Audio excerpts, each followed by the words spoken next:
자, 오늘 연구소 세미나를 시작하겠습니다.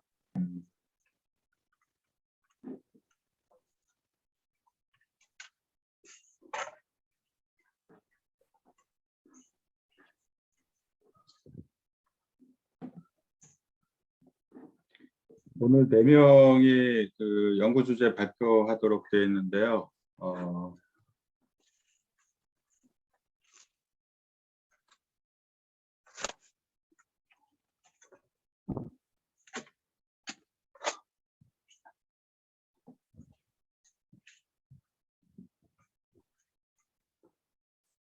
순서는 안재인, 조민경, 김지민, 그리고 예근이 마지막에 하는 걸로 그렇게 할게요. 네. 자, 그럼 우리 제인이부터 시작하도록 합시다. 네, 화면 공유 활성화해 주시면 공유하겠습니다. 네, 공유했어요. 네.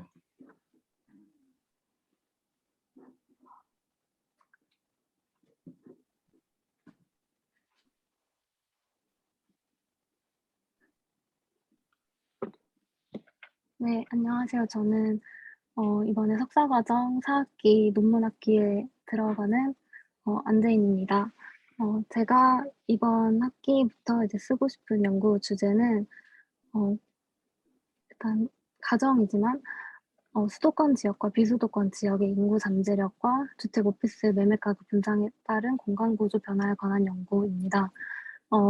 좀 제목이 긴데 이게 그냥 간략하게 설명드리면 국토 불균형에 따른 수도권 과밀화와 지방의 비성장에 관한 문제의식에서 출발을 해서 수도권 지역과 비수도권 지역의 비교 또는 도시 지역과 비도시 지역의 비교를 함으로써 공간구조 변화에 관한 연구를 하고 싶어서 이 연구 주제를 정하게 되었습니다. 제가 이 연구 주제로 예상되는 결론으로는 일단 국토 불균형의 심화가 됨에 따라서 저개발 지역의 성장 잠재력이 상실하게 되고 이러한 개발 지역과 저개발 지역의 성장 잠재력의 차이를 분석하기 위해서 시계열 데이터를 이용해서 인구 잠재력 그리고 매매 가격 분석을 통해서 공간구조의 변화를 파악하고자 하는 것입니다. 그리고 더 나아가서 가능하다면 이를 RNN 신경망 모형이라는 딥러닝 모형에 적용을 해서 도시의 성장 잠재력을 예측하는 데까지 사용할 수 있을 것으로 예상하고 있습니다. 그래서 저의 연구에서 사용할 방법론에는 크게 말씀드린 키워드가 총 3개인데 먼저 인구 잠재력에 대해서 설명을 드리자면 어떤 한 방법론이라기보다는 개념에 가까운 방법입니다. 그래서 잠재력이라는 것은 거리 감소 함수라는 것을 사용해서 어떠한 흡인력이 주어져 있는 다른 장소로 접근할 수 있는 정도인 상호작용을 계산하는 방법입니다.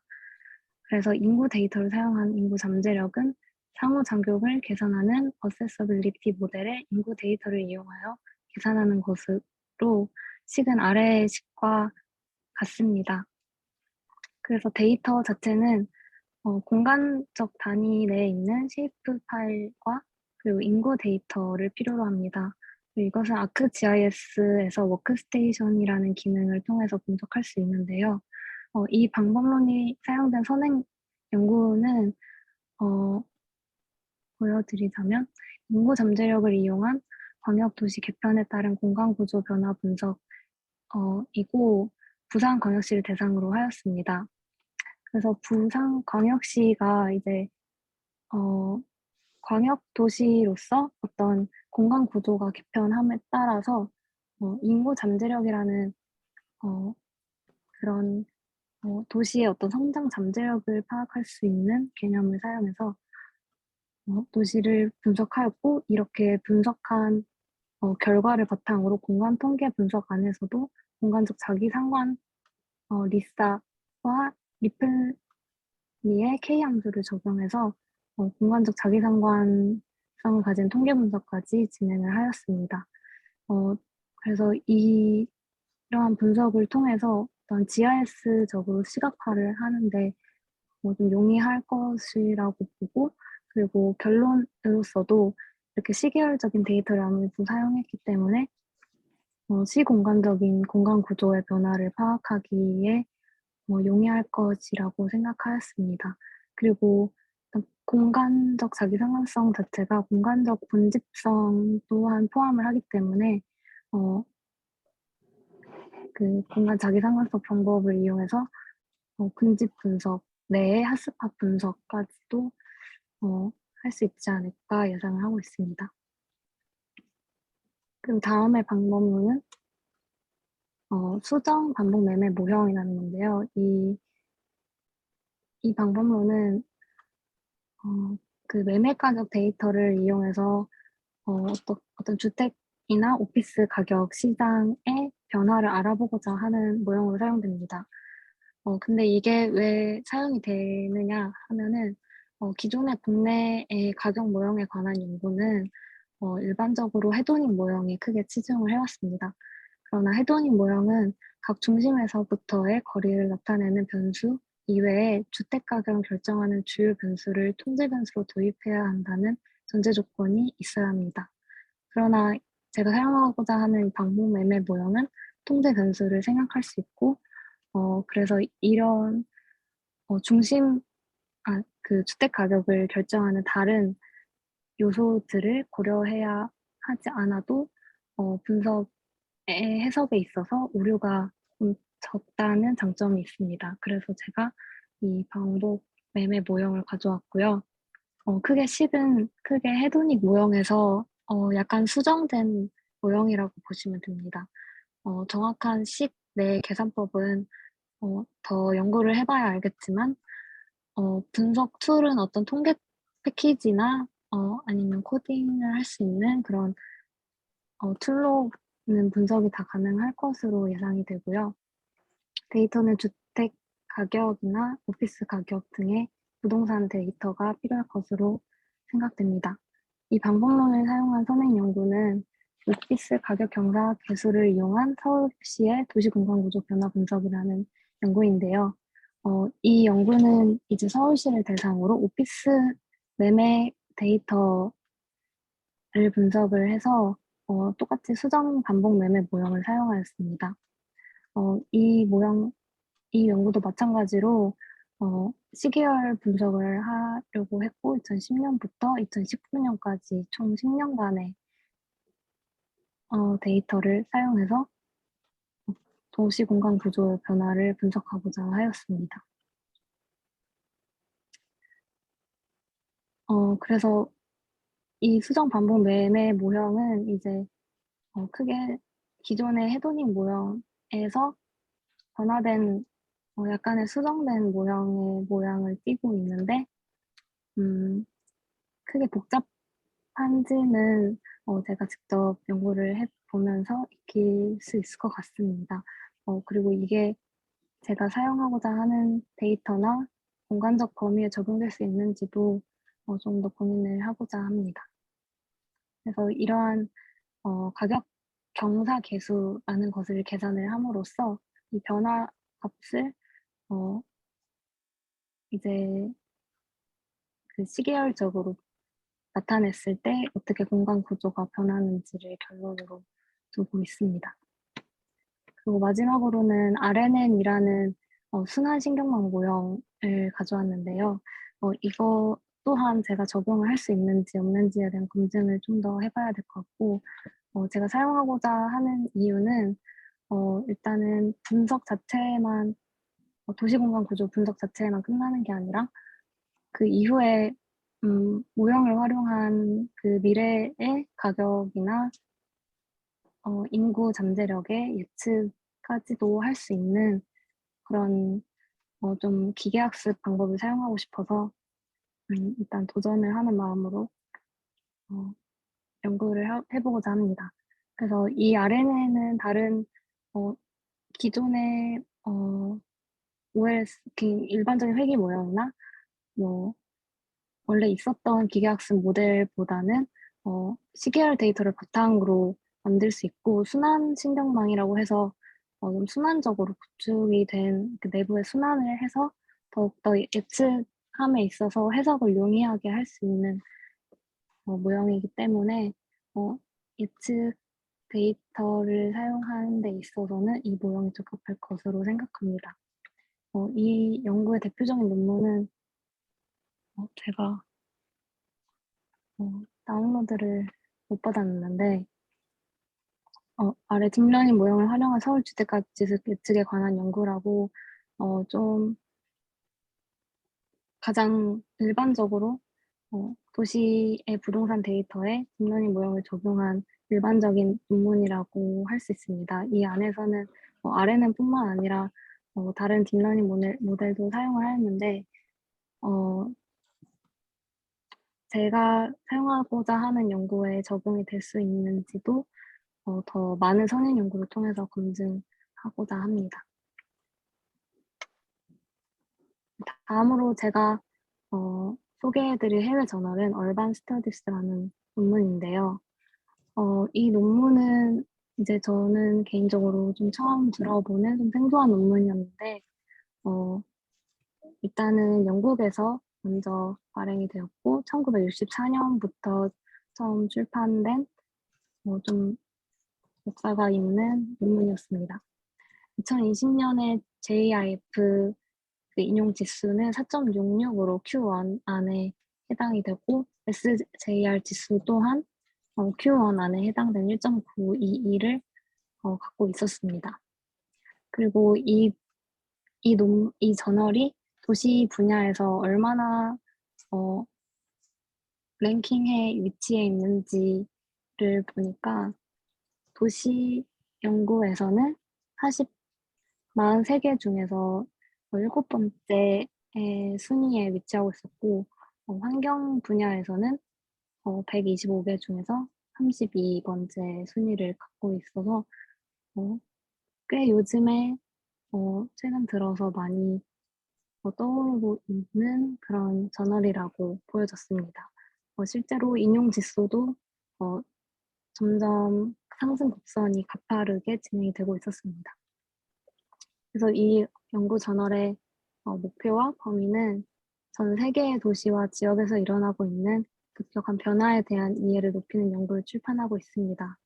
특정 도시나 위치에 관련된 현상을 넘어서 본질적으로 도시 문제에 초점을 맞추고 더 넓은 도시 이론과 개념적 이해에 기여하는 도시 과정과 결과에 대한 연구를 추구합니다. 그래서 제가 느끼기에는 이 저널이 어떤 좀 일반적으로 제가 봐왔던 다른 논문들보다는 조금 더 브로드한 뭔가 어느 한 분야에 치우치거나 국한되지 않고 좀 더 도시 문제에 대해 생각할 수 있는 담론이나 인사이트를 던져주는 저널이라고 생각이 들었습니다. 최근 출판된 연구 논문으로는 도시 레질리언스, 미국과 멕시코의 저소득 통근자들의 비교 실증적 평가, 즉각적 도시 환경이 사람들의 순간적 행복에 미치는 영향, 주택 시스템을 통합하기 위한 장기적 솔루션, 에어비앤비가 런던 주택 시장에 미칠 잠재적 영향 등의 연구가 최근 2021년, 2022년에 출판되었습니다. 그래서 먼저 첫 번째로 제가 소개해드릴 논문은 구글 스트릿뷰를 활용해서 스트릿뷰의 빅데이터를 분석을 통해서 어떤 그 네덜란드의 이웃 조직의 활력에 대해 어떠한 영향력을 끼치는지를 설명하는 논문이었습니다. 그 이웃 조직의 활력이라고 하는 이곳에서 설명하는 그 개념은 일반적으로 그 지리적 장소를 기반으로 어떤 동아리나 취미 생활을 공유하는 이웃 집단을 말하고 있습니다. 그래서 이러한 이웃 집단의 활력이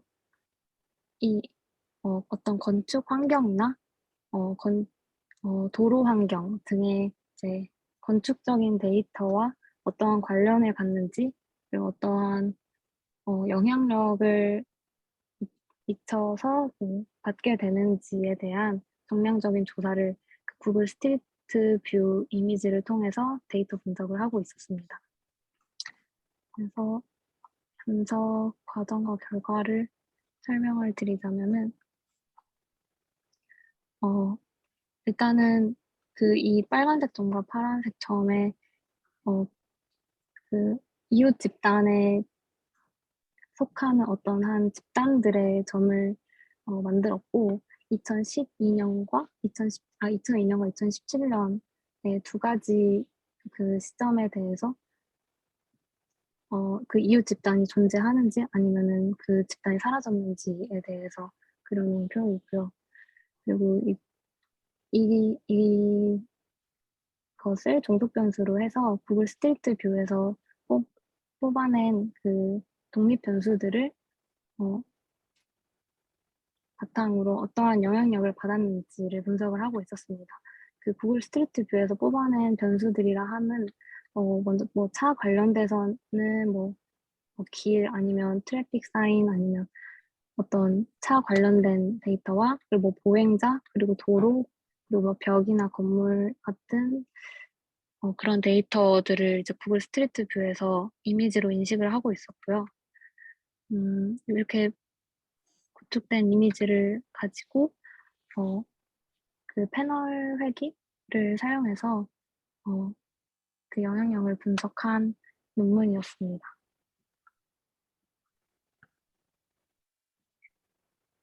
그 다음으로는 국가의 경제적 성과의 변화에 도시의 밀집이 얼마나 영향을 미치는지에 대한 연구였습니다.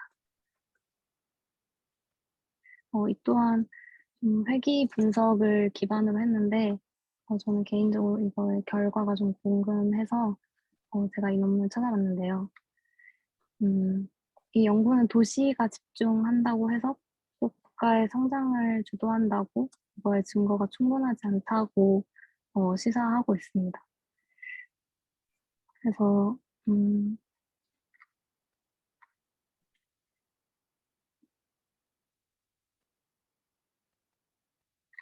이제 그 여기서 사용한 분석 모델은 경험적 성장 방정식이라는 걸 사용해서 국가의 경제적 성장을 중속 변수로 해서 도시 집중이 얼마나 영향을 미치는지를 계산하는 방정식을 사용하고 있었습니다. 그래서 결론적으로 결론을 말씀드리자면 결국 도시의 집중은 고용의 증가를 가져오지는 않았지만 1인당 GDP나 노동의 생산성 증가를 가져온다는 연구 결과를 가지고 있었습니다. 오늘 좀 더 자세히 읽어보면 더 흥미로운 점을 발견할 수 있을 것 같습니다. 다음으로는 머신러닝을 통한 도시 젠트리피케이션의 이해라는 논문이 있었는데요. 이것 또한 약간 도시 문제에 어떻게 머신러닝 데이터를 녹여낼 수 있는지, 머신러닝 방법론을 사용할 수 있는지에 대한 좀 고민을 담고 출발한 연구였습니다. 그래서 기존 통계 방법과 다르게 머신러닝은 반드시 인과관계가 확실해야 되는 것은 아니고 주로 효용성에 중점을 둔다고 연구에서는 설명을 하고 있었고요. 젠트리피케이션을 판단하는 지수로는 뭐 교통이나 주택, 인구 통계, 소득 그런 데이터들을 활용해서 젠트리피케이션 여부를 좀 판단하였고 어,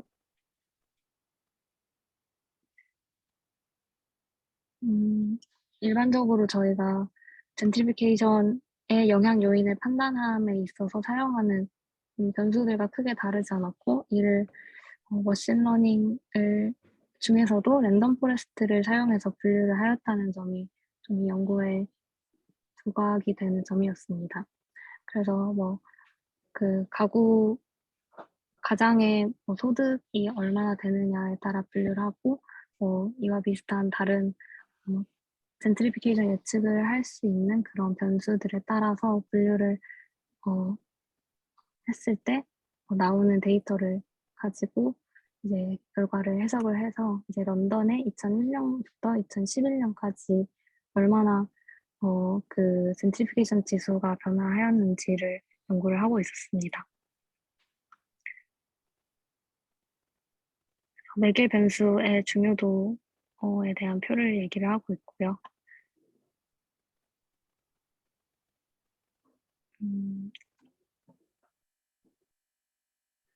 이거는 이제 표준 편차의 그런 변화를 그린 시각화한 그림입니다.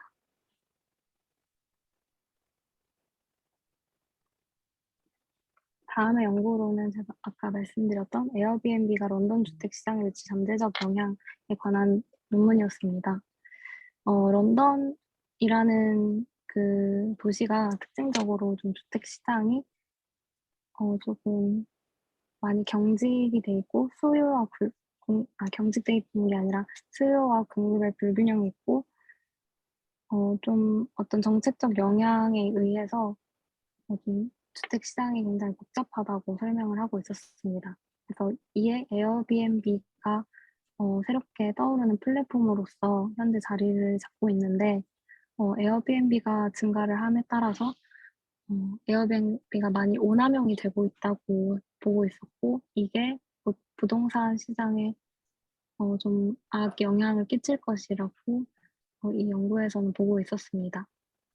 네, 에어비앤비의 오남용이라는 게 어떤 건가 궁금해서 보니까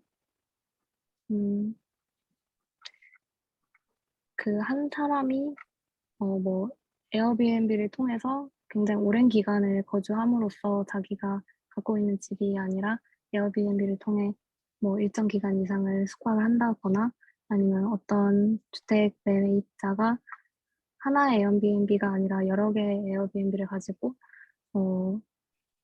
이제 임대를 주었을 때 일반적인 주택 임대 시장에 끼칠 악영향에 대해서 분석을 하고자 하는 논문이었습니다.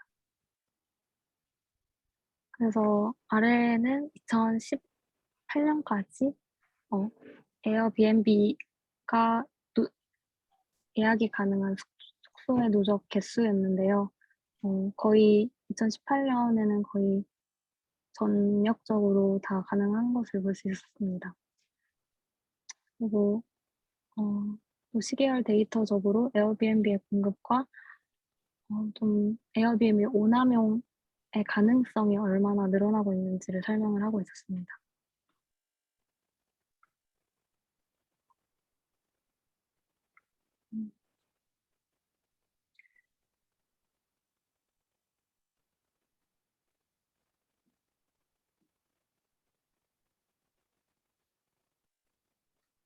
그래서 이제 에어비앤비와 주택의 유형, 그러니까 주택 유형이 얼마나 다양하게 분포되어 있는지 아니면 한 주택 유형이 좀 밀집되어 있는지 정도의 공간적인 어떤 변수들과 상관관계를 나타낸 표를 통해서 그 영향력을 좀 설명을 하고 있었고요. 그래서 이런 분석이 그 런던 주택 시장의 양극화 증가와 어떤 새로운 플랫폼의 등장이 정책에 얼마나 영향을 줄 수 있는지에 대한 시사점을 제공하면서 마치고 있었던 논문이었습니다. 네, 저는 마지막으로 희망심사위원은 먼저 서울대학교 건설환경공학부의 정창모 교수님과 서울대학교 환경대학원의 환경계획과 박인권 교수님, 그리고 환경대학원의 도시 및 지역계획학 이재승 교수님께 심사를 받고 싶습니다. 제 발표는 여기까지 하겠습니다. 네, 잘 들었고,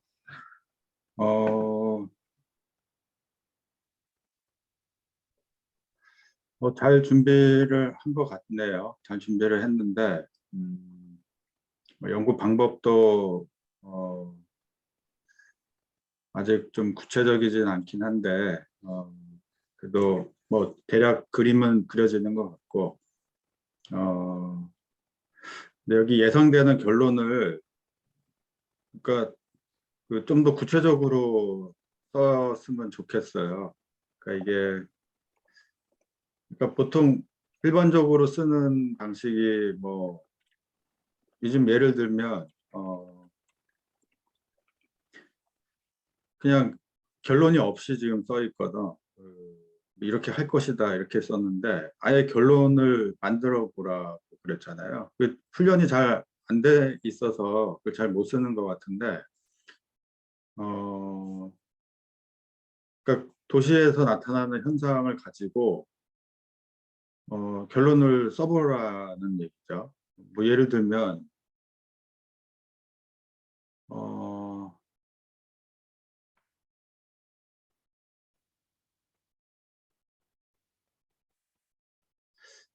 뭐 예를 들면 여기 이건 지금 국토 전체를 보는 주제 같이 보이는데 범위로 따지면은 뭐 이 분석을 해보니 저개발 지역 뭐 예를 들면 전라북도 군산 이런 데는 성장 잠재력이 이제 낮다 앞으로도 낮다 뭐 이런 게 결론인 거라는 거죠. 그러니까 그렇게 안 쓰면은 이게 여기서 뭘 쓰려고 하는 건지 모르는 그렇기 때문에 시작을 못 하는 거예요. 시작을 못 하고 이 연구가 의미가 있는지 없는지 어, 파악이 안 되는. 그래서 근데 지난주에 설명을 많이 했는데도 불구하고 아직 훈련이 잘 안 돼서 그런지. 그리고 여기 어번 스터디즈 논문들은 지금 여기 제인이가 찾은 주제하고 직접 관련이 안 되는 것 같은데 그런 문제가 또 있는 것 같고요. 음. 내가 어제 보내준 논문 4개 있잖아요. 그 중에서 이런 그 약간 그 지방의 이런 소멸 문제 이런 거 다룬 논문이 있었던 것 같은데 어 그리고 예전에 제인이가 그 IJPRS인가요? 그 저기 그쪽에 냈던 논문 그러니까 인터넷 저널 오브 어반 뭐였더라? 지오 인포메이션. 지오 인포메이션 IJGI 네. 거기 냈던 논문하고 좀 비슷하게 갈 것 같은 느낌이네. 맞아요? 어, 출발하는 문제 의식이 좀 같은 양상인 것 같습니다. 그래서 결론도 비슷하게 날 수 있을 것 같습니다. 음.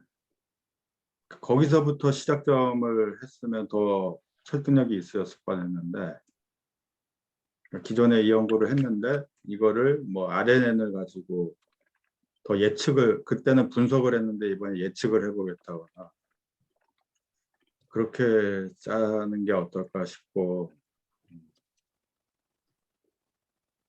음.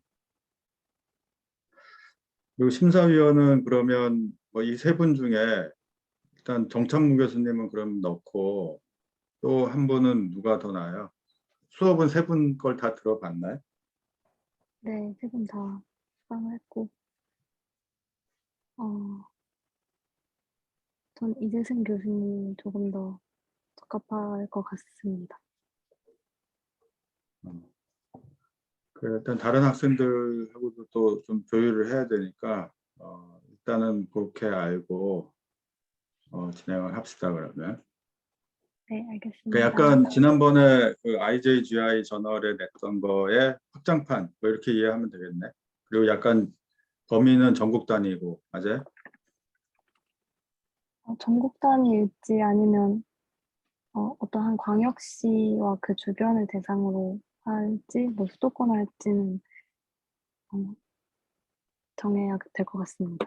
전국은 좀 너무 데이터가 너무 버거울 것 같아서요. 그 예상되는 결론을 구체적으로 써봐야지 그것도 나와요. 그 예상되는 결론을 예를 들면 이렇게까지 써야 되는 거예요. 그러니까 뭐 지금 주택 가격에 대한 보면 어,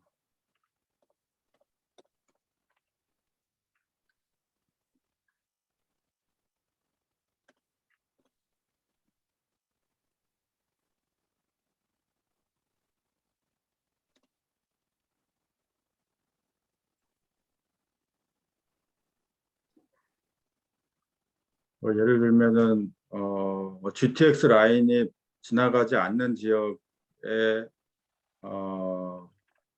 저개발되는 지역이 공간 구조가 변동이 거의 없더라. 뭐 이런 거거든. 이렇게 써야지 되는 거. 아니면 뭐 거꾸로 개발 호재가 있는 뭐 수원, 그러니까 수도권 남부 지역, 수도권 남부 지역 또는 이제 3기 신도시로 좀 주변이 들썩들썩했던 지역들은 공간 구조가 어떻게 변화될 것이다. 뭐 하필이 많이 일어난다거나 아니면은 개발 사업이 많이 진행되더라. 되었을 것이다. 여기까지 써야지 예상되는 거.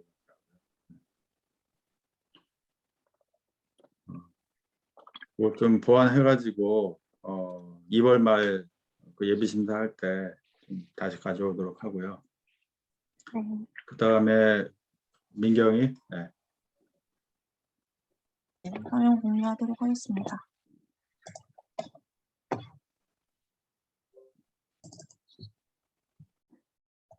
네, 보이시나요? 네. 네, 시작하도록 하겠습니다. 네, 저의 연구 주제는 수단별 이용 특성에 따른 공유형 모빌리티 도로 주행 환경 분석에 있습니다.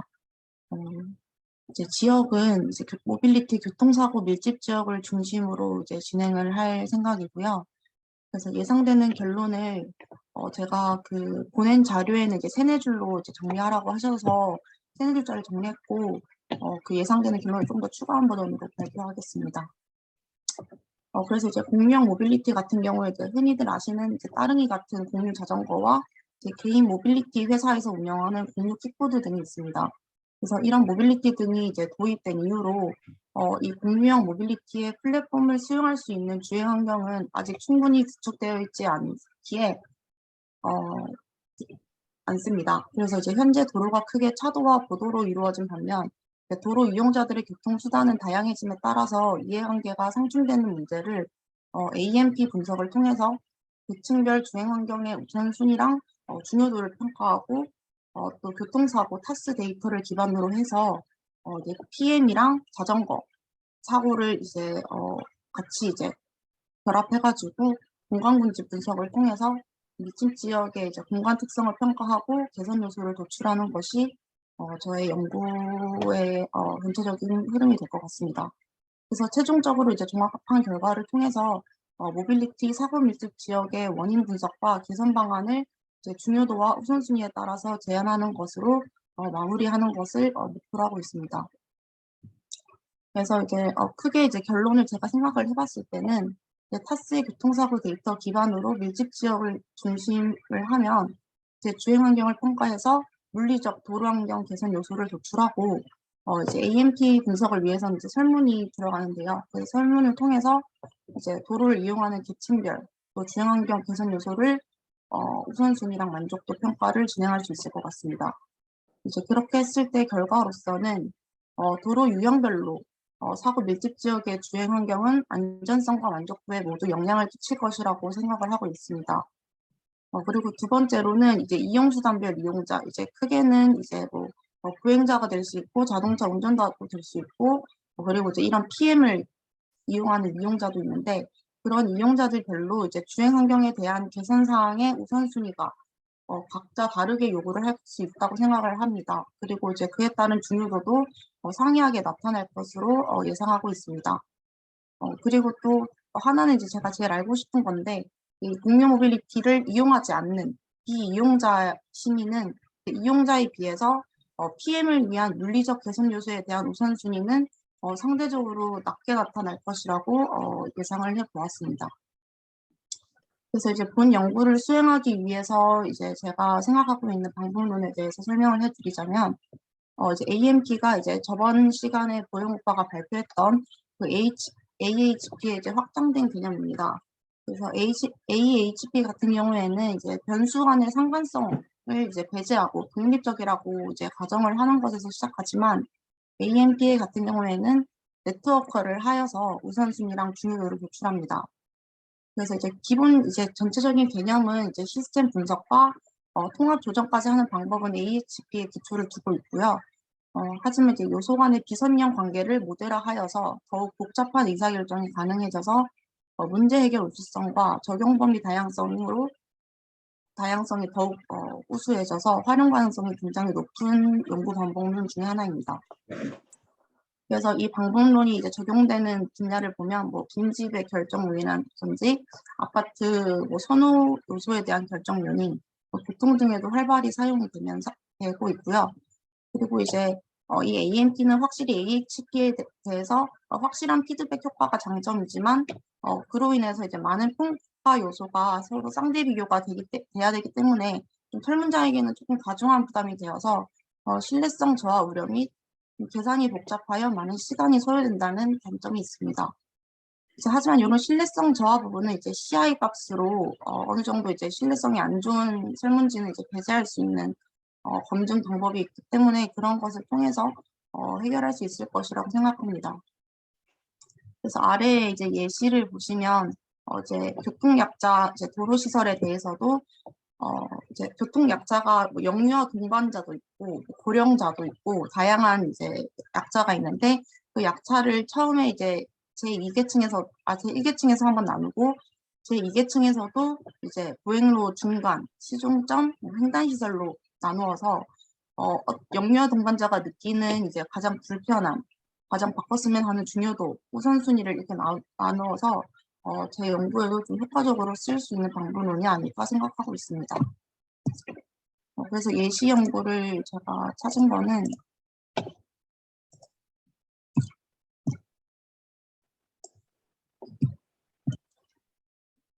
이제 그 경제 평가 요소에서 사용되는 이제 큰 재화들에 대한 영향 요소를 평가한 논문이 있습니다. 그래서 이것 같은 경우에 초록만 간단하게 보시면 이 농업에 대한 풍경에 대해서 이제 유럽의 3가지 나라에 대해 AMP 분석을 한 경우입니다. 그래서 이제 그 중에 다양한 분야가 있었는데 결론적으로 AMP 분석을 통해서 농업과 이제 투어리즘이 재화와 그 서비스 제공에서 가장 큰 역할을 하는 게 농업이고 가장 작은 역할을 하는 게 투어리즘인 것으로 나온 논문입니다. 그래서 맨 마지막을 보시면 이런 식으로 다양한 이제 액터가 존재하지만 각 케이스별로 했을 때 이 농업에 대해서 이 토탈 이제 기여도가 모든 나라에서는 이 농업이 높은 것으로 나타났고요. 그리고 투어리즘 같은 경우에는 모든 나라에서 이 컨트리뷰션 기여도가 낮은 것으로 이제 평가가 된 논문으로 나오고 있습니다. 그리고 두 번째 논문이 조금 재밌었던 게 이제 단순히 그 AMP를 이제 우선순위랑 중요도만 이제 평가한 것이 아니라 이제 GIS를 결합해서 전체적인 이제 평가 지표 시각화하여서 나타낸 자료로 되게 재미있게 보았는데요. 그래서 이 에코투어리즘이라고 하는 생태 관광에 대해서 나타낸 논문입니다. 그래서 이 GIS에 있는 그 다기준 의사결정 방법 MCDA라고 하는 기술과 그 AMP를 결합해서 이 퍼지 로직이랑 네트워크 분석을 같이 결합한 결과를 이제 나타나고 있습니다. 그래서 그림을 보시면 이렇게 다양하게 자연 명소 그리고 이게 서비스 투어리즘에 대한 명소 각각에 대한 명소와 이제 뭐 공항까지의 거리를 다 포함을 해서 그 중요도를 이제 거리 순으로 가중치를 AMP로 부여하고요. 그리고 이제 아까 그 말한 퍼지 로직을 통해서도 이렇게 거리별로 이제 나타나고 있습니다. 그래서 이제 최종적으로 이제 나타난 것은 이렇게 생태 관광 지도가 하나 평가 요소로 나타내게 됩니다. 그래서 이제 전체적인 이제 했을 때 뭐 그 접근성이라든지 제공하고 있는 투어리즘 어트랙션에 따라서 지역별로 가장 뭐 우수한 지역도 있고 아니면 뭐 아예 적절하지 않은 지역이 있고 이렇게 해서 시각적으로 나타나는 것이 굉장히 조금 흥미로워서 네, 여러분들도 혹시 참고되시면 한번 읽어보시기를 추천드립니다. 그리고 세 번째는 이제 저희 국내 논문 중에서 제가 AMP 모델을 제 주제와 가장 비슷하게 적용하신 논문을 가지고 왔는데요. 이 논문 같은 경우에는 이제 자전거 도로의 그 환경 평가를 AMP 모델로 시도하였습니다. 그래서 요약을 보시면 인천시를 대상으로 해서 자전거 이용자 만족도 수준을 조사하기 위해서 대중교통의 연계성과 이용자의 안전성 그리고 자전거 도로의 설치 적합성을 이제 나누어서 AMP 모델을 사용하였고요. 그래서 그 남동구랑 부평구에 있는 자전거 도로의 유지 관리랑 시설물 개선을 이제 도로 사례별로 개선 사항을 도출을 해서 비교 분석을 하는 것으로 본 논문은 이루어져 있습니다. 그래서 이런 식으로 평가 요소를 이제 디테일하게 도출을 한 다음에 각 이제 뭐 경사라든지 그 자전거 레인이 있는지 혹은 도로 폭은 어떤지에 따라서 이렇게 GIS로 시각화하였고요.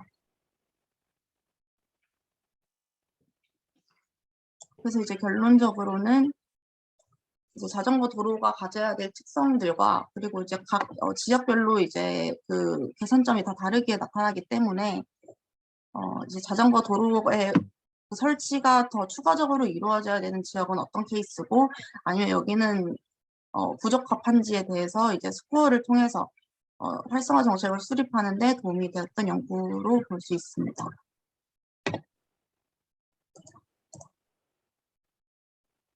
다시 돌아가서 두 번째 제가 생각하고 있는 방법론은 이제 공간 군집이랑 핫스팟 분석입니다. 두 번째 방법이라고 하기엔 좀 애매한 게 제가 이제 그 교통사고 밀집 지역을 이제 중심으로 하기 때문에 사실상 선행적으로 이제 공간 군집 핫스팟 분석이 먼저 이루어진 다음에 그 지역에 대해서 이제 AMP 분석을 하는 플로우로 가려고 생각을 하고 있습니다. 그래서 이제 군집 분석이나 이제 보통 다들 아시다시피 이제 다수의 대상을 유사한 대상들끼리 그룹핑해서 바벨랑 통계 기법으로 대변되는 이제 분석입니다. 이제 그 중에서 이제 제가 생각하는 것은 이제 공간 고집 중에서도 핫스팟을 판단하기 위해서는 이제 공간적 패턴이랑 이제 분석 기법에 따라서 이제 추출 방식이 나뉩니다. 그래서 공간 군집은 추출 방식의 점의 방식, 포인트 로케이션과 계층적 방식으로 나뉘는데 계층적 방식은 이제 간격 척도와 비율 척도로 측정된 거리값, 이제 보통 아시는 유클리드 거리 등에 따라서 군집 분석이 수행이 됩니다. 그래서 이제 예시를 들면 이제 범죄 발생이라든지 산업 적지 분석, 뭐 생태 식생 분포, 뭐 교통사고 위험 지역 등에도 적용이 되면서 이제 군집에서 더 나아가서 핫스팟, 콜드스팟을 이제 구별해내고 이제 그 핫스팟과 콜드스팟별로 공통적으로 나타내는 환경 요소가 어떤 것이 있는지 평가를 할 수 있습니다. 그래서 이제 그 핫스팟 지역에 예를 들어 교통사고를 제가 생각하고 있기 때문에 그 개선점을 도출을 하고 사고 예방을 위해서 이제 군집 분석이 이용이 될 수 있을 것 같습니다. 그래서 이제 그 더 나아가면 이제 국지 모란 지수라는 이제 로컬스 모란 사이를 통하면 이제 공간 회귀 분석까지 이제 추가 분석을 할 수 있기 때문에 공간 접속성에 따라서 어떠한 독립 변수가 그 교통사고에 유의미한 영향을 주는지 이제 회귀 모형을 통해서도 나타낼 수 있는 기초 분석이라고 생각하시면 될 것 같습니다. 그래서 이거와 관련된 논문은 이제 이 논문은 이제 잠비아의 그 스파셜 클러스터링과 핫스팟을 이제 같이 한 논문입니다. 이 논문이 재밌었던 것은 이제 그 잠비아의 광산 지역 근처에 그 아이들의 그 혈액 농도를 측정을 해서 이제 납과 아연의 농도를 측정을 합니다. 그래서 이제 이 300개 정도에 대한 아이들의 데이터셋을 구축을 해서 이 공간 접속성을 이제 분석을 하는데요. 그래서 여기서 같은 경우는 이제 글로벌 모란사이랑 로컬 스케티 솔더를 둘 다 사용을 해서 이 아이들의 거주지에 따라서 이 납과 아연의 그 농도가 차이가 있는지를 보는 거였습니다.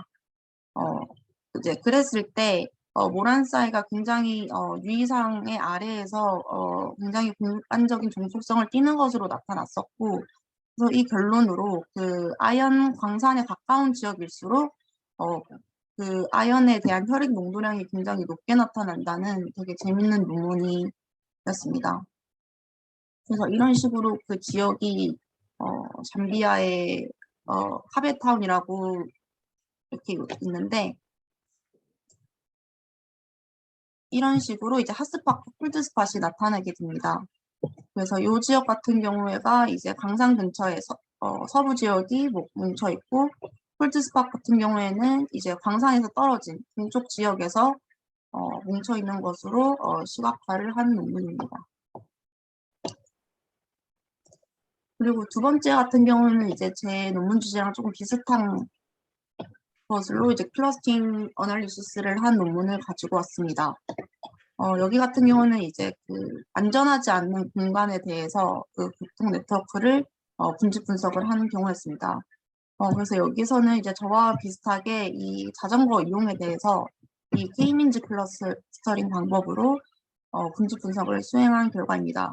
그래서 결론은 이제 그냥 이 클러스터링이 굉장히 유용한 접근 방법이었고, 그리고 이제 이런 식별 문제에 대해서도 되게 이제 결합하기 좋은 분석 방법인 것을 설명하고 있습니다. 그래서 이런 안전하지 않는 사고에 대해서 자전거 교통사고는 이렇게 포인트로 나타나기 때문에 이렇게 K민즈 클러스터링을 수행을 한 것으로 보고 있고요. 그래서 이런 식으로 나타나고 이렇게 뭉쳐있는 안전하지 않은 지역들을 판별하는데 효과적인 방법이라고 볼 수 있을 것 같습니다. 네, 그래서 이렇게 소개를 하고요. 그리고 마지막으로 이제 학계지 소개를 하도록 하겠습니다. 이제 저는 학계지를 내추럴 서스테니빌리티랑 저널 오브 인바이러먼털 플래닝 앤 매니지먼트를 두 가지 골랐는데요. 내추럴 서스테니빌리티가 이제 그 저희가 정리한 학계지 중에서 가장 이 임팩트 팩터가 높은 논문이었고, 밑에 논문이 가장 낮은 논문입니다. 그래서 왜 가장 높고 낮은 것에 어떤 이유가 있을까 좀 궁금해서 이렇게 두 개를 골라봤는데요. 이제 내추럴 서스테니빌리티는 이제 목표 같은 경우에는 이제 지속 가능성이다 보니까 되게 전반적으로 뭐 자연, 사회, 공학 모든 분야를 되게 통틀어서 좀 다양한 분야에서 논문들이 좀 출판이 되는 것으로 판단이 되었습니다. 그래서 이제 자연계의 한계 안에서 현재랑 미래 세대의 웰비움을 보장하기 위한 방법을 이해하는 것이 이 지속 가능성 연구의 가장 큰 목표라고 말을 하고 있었고요. 그래서 이제 최근 들어 이제 다양한 뭐 농업이나 식량 안보, 뭐 생물 다양성 보존까지 되게 생물학적인 논문들도 굉장히 많은 것으로 네, 검색이 되었습니다. 그리고 뭐 저희 도시 분야에서도 도시화, 기후 변화, 녹색 인프라, 토지 이용 변화 등 이제 그 얼반 케이스 스터디에 대한 논문들도 굉장히 많이 나오고 있었고요. 그래서 아래가 관련된 이제 스코프에 대한 논문입니다. 그리고 편집위원 같은 경우에는 이제 독일에 이제 지금은 계신 모니카 분이 편집장을 맡고 있으며 시니어 에디터에는 중국과 미국 두 분이 있으시고 어소시에이션 에디터에는 미국인 2명으로 구성이 되어 있습니다. 그래서 이제 어반 그 케이스 저희 그 분야에서도 이제 Q2를 하고 있는 학회지라고 보시면 될 것 같습니다. 그리고 밑에는 이제 그 환경계획과 관리에 대한 저널이기 때문에 상대적으로 위의 학계지에 비해서는 굉장히 좀 국소적인 범위를 다루는 저널이라고 보면 될 것 같습니다. 그래서 환경계획과 관리를 다루기 때문에 좀 새로운 접근법이라든지 기술의 적용, 응용연구에 대해서 더욱이 좀 심도 깊게 검토하고 출판을 하는 학회지로 평가가 되었고, 이제 범위에서는 이제 환경에서도 이제 정책과 법률도 있지만 경제학, 뭐 여기서도 뭐 지속 가능한 개발에 대해서도 이제 범위가 있고요. 그 편집위원회에서는 이제 영국의 이제 뉴캐슬 대학교의 교수님이 편집장을 맡고 계시고, 위원회는 영국 2명, 호주인 1명, 미국 1명으로 구성되어 있고, 편집위원이 대부분 건축과 환경, 조경 분야의 교수진들로 구성이 되어 있음을 확인하였습니다. 그리고 이제 마지막으로 제가 이제 논문심사위원을 생각을 했는데요. 일단은 이제 크게 수강한 수업 교수님이랑 주제 관련 분야 교수님을 좀 각각 좀 찾아봤습니다. 그랬을 때 일단 가장 결론적으로는 정창모 교수님을 심사위원장으로 생각을 했고요. 그리고 심사위원으로서는 환경대학원 교수님의 김경민 교수님과 그리고 가장 제 분야와 비슷한 연구를 하신 김태현 교수님이 심사위원으로 하면 어떨까라는 고민을 좀 해보았습니다. 네, 제 발표는 여기까지 하도록 하겠습니다. 감사합니다.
네, 전화가 와가지고 얘기 못했는데, 이 자료를 오늘 아침에 둬서 내가 오늘 아침에 좀 보긴 봤는데, 또 뭘 하려는 건지가 좀 이거 자료만 읽어서는 잘 모르겠네요. 그래서 이게 일단 첫 번째는 그때 하여튼 자전거에 관련된 뭔가 쓰겠다고 얘기는 했는데, 이게 연구 주제만 놓고 보면은 도로 주행 환경 분석, 뭐 분석, 그러니까 제목하고 그 방법하고는 구별을 해서 써야 되는데, 무슨 분석, 이거는 이렇게 끝나는 건 이제 방법이잖아요, 방법. 이 주행 환경을 분석하겠다. 이 내용을 담고 있잖아요. 그러니까 제목은 그거보다 좀 구체적인 게 낫지, 그러니까. 그러니까 뭐 예를 들어서 이거 분석은 그냥 분석은 하면 되는 거니까. 근데 제목은 어떤 방향성이 있는 게 좋다고요. 그래서 뭐 예를 들면 공유형 모빌리티 도로 주행 환경의 평가. 그러니까 분석을 해서 그거를 뭐 결과를 갖다가 평가를 한다거나 아니면은 뭐 하여튼 여기서 한 단계 더 나가야 되고요. 주제 이게 제목인데 지금 제목은 이제 여기서 한 단계 더 나가야 되고 예상되는 결론도 좀 되게 그러니까 아까 제인이 얘기할 때도 얘기를 했는데 무슨 얘기인지 잘 모르겠네. 그리고 이게 AMP랑 GIS를 분석하겠다라고 했다면은 뭔가 굉장히 광역적으로 분석할 것 같은 느낌인데 주행 환경 분석하면 굉장히 좀 미시적으로 우리가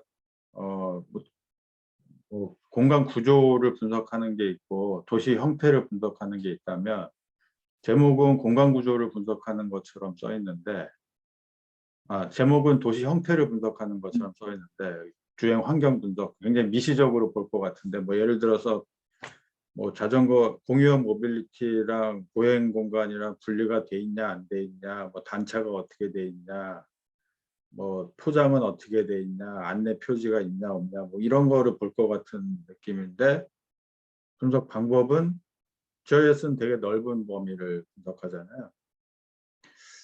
그래서 뭐 AMP는 뭐 가능성이 있을 것 같은데, 그래서 그게 방법론하고 지금 주제하고 맞느냐 그런 문제도 보이고, 예상되는 결론의 어떤 뭐 여기 나한테 준 거랑 조금 다른데, 지금 나한테 준 거는 이제 또 개선 방안을 제안한다. 근데 이제 그 학생 논문 같은 경우에 개선 방안 제안 그러면 되게 어, 힘들어져요. 이게 개선 방안 이런 거는 보통 어, 연구원 논문들이 개선 방안이 많아. 읽어보면, 왜냐하면 연구원 논문은 어떤 특정한 목적을 가지고 실제로 실현이 가능한 그런 의뢰를 받아서 연구를 하거든요. 그러니까 뭐 이번에 저기 행정안전부에서 뭐 자전거 도로 개편한다더라. 그럼 뭐 무슨 교통연구원이나 뭐 건축공간연구원이나 뭐 이런 데다가 이거 개선 방안 좀 연구해 주세요. 이런단 말이에요. 개선 방안을 그 연구하는데, 이제 학생 연구 같은 경우는 나중에 연구해 보면 알겠지만 개선 방안 이래 버리면 나중에 이제 논문 마무리할 때쯤 되면 되게 공허한 느낌이 와요. 내가 개선 방안을 한 게 실현이 될까? 행안부에서 뭐 아니면 국토부에서 지침화를 해줘야 되는데 될까? 근데 어떤 문제점을 도출한다거나 아니면 기존에 만들어진 이런 공유 모빌리티 도로를 평가를 하는 거는, 그건 학생으로서 이제 할 수도 있고, 이 평가가 잘 어떤 정확한 프로세스에 따라서 잘 분석이 돼 있다면 뭐 전문가들도 이거 참고해 볼 만하네 해가지고 이제 보겠죠. 그게 이제 다 인용하고 관련이 되는 거고, 뭐 잘 되면은 나중에 어디 연구원 갈 때, 연구원이나 그런 데 취업할 때 이 친구 괜찮게 연구했다 이렇게 이제 보겠죠. 근데 이제 그냥 개선 방안을 내가 제안해 보겠다. 그럼 이제 프로들이 보기에는 되게 그냥 해봤네 이렇게 판단되면 이제 안 된다고요. 그러니까 범위가 작더라도 나도 이 부분에 있어서는 프로다라고 제안할 수 있는 거를 연구해야 된다고. 논문도 이제 5편을 읽어보긴 했는데, 그것도 좀 이따 얘기를 하겠지만, 하여튼 잘 논문 제목만 잘 읽어보면 굉장히 고심을 해서 논문 제목들을 쓰거든. 근데 그거가 그 범위를 넓히는 게 아니라 범위를 줄이고 그 범위에 딱 맞는 거를 연구해내는 게 이제 중요하죠. 근데 지금 여기 예상되는 결론에 나한테 준 자료 말고 지금 여기 화면에 떠 있는 자료를 보면 이 점이 점 4개가 이거 결론이 아니고 이제 그냥 내용이에요. 첫 번째 점은 만족도 평가 진행하겠다. 그냥 내용에 대한 얘기고, 뭐 여기 두 번째, 세 번째, 네 번째 점이 이제 그나마 좀 결론하고 비슷한 얘기들인데 이렇게 쓰지 말라고요. 이거는 이렇게 쓰면은 더 못 나가기 연구가. 그러니까 예를 들면 이렇게 쓰라고. 사고 밀집 지역의 주행 환경이 그러니까 사고 밀집 지역의 주행 환경이 안정성과 만족도에 영향을 미칠 것이다. 그 당연해 보이잖아, 이게. 당연한 걸 뭘 연구하지? 이렇게 된다고. 근데 그게 아니고 사고 밀집 지역에 공유형 모빌리티 도로를 설치했느냐의 유무가 안전성 확보에 영향을 미친다. 이렇게 써야 된다. 굉장히 구체적으로. 그래서 근데 그것도 사실은 좀 당연한 질문이야. 당연한 질문이다 보니까 내가 방금 얘기한 것도 뭐 그냥 좀 더 구체화했다 뿐이지 이 논문 내용을 딱 들었을 때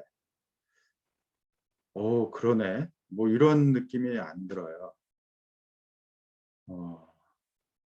두 번째, 이용 수단별 이용자가 요구하는 이 개선 사항은 다 다르게 나타날 것이다. 당연하겠지. 그것도 당연하잖아요. 그럼 어떻게 해야 되겠어?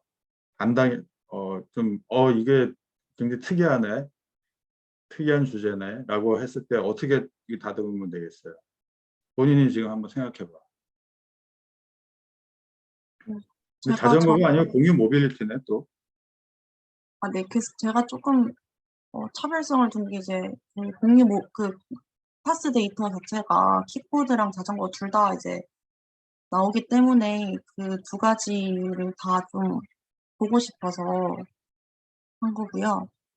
네, 그래서 이 이용 수단별이라는 것 자체도 뭐 보행자가 느끼는 주행 환경에 대한 개선 사항이랑 그런 모빌리티를 이용하는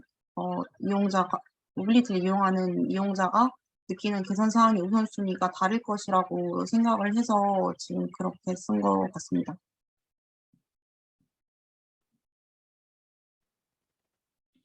그러니까 근데 그거보다 더 구체적으로 써야 된다. 음, 음. 그러니까 본인이 이쪽에 좀 관심이 있었으니까 계속 봐왔을 거 아니에요. 네. 모빌리티 자주 타? 모빌리티? 네. 뭐 모빌리티 하니까 뭐가 변했으면 좋겠어. 지금 제가 생각했을 때는 주행 환경을 예를 들어 어떤 사람은 이제 그 도로가 좁은데 그 전용 도로가 필요하다고 말하는 사람도 있을 거고, 제가 아니 생각할 때는 본인 얘기. 네네. 제가 생각할 때는 도로보다도 그런 그 대여할 때의 그 도크리스 문제들이 좀 문제라고 생각을 하는 편이고, 그 정류소들 있지 않습니까? 예를 들어 따릉이랑 킥보드랑 같이 이렇게 도로에 점유하고 있는 것들이 굉장히 위험하다고 생각을 해서 그런 거에 좀 개선이 돼야 된다고 생각을 하고 있거든요.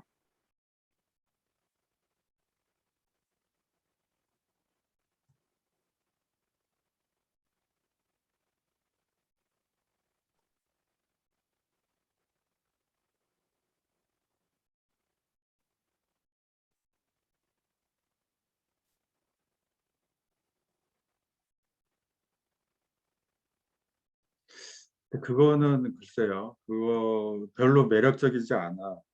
그런 주제는. 음, 킥보드에 있어서 최근에 이슈가 뭐예요? 아무래도 이제 차도에서도 위험하고 보도에서도 위험한. 둘 네. 다한테 위험하잖아. 그리고 네. 얼마 전에 법이 바뀌었는데,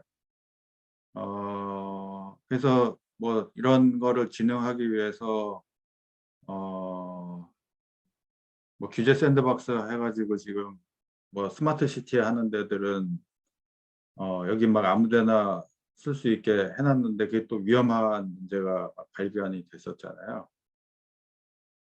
그럼 어떻게 해야 돼요?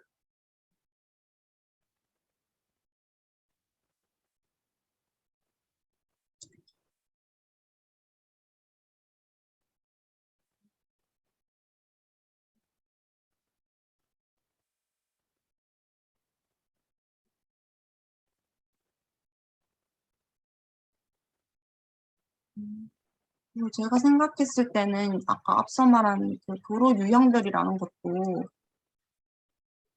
골목길이 될 수가 있고 아니면 그런 대로변이 될 수도 있어서 그런 도로 유형에 따라서도 이제 개선 사항이 좀 다르게 나타날 것이라고 생각을 하기 때문에 그 부분을 도로 유형별로 아니면 이용 수단별로 좀 다르게 좀 조출이 돼야 되지 않을까 생각을 하고 있습니다.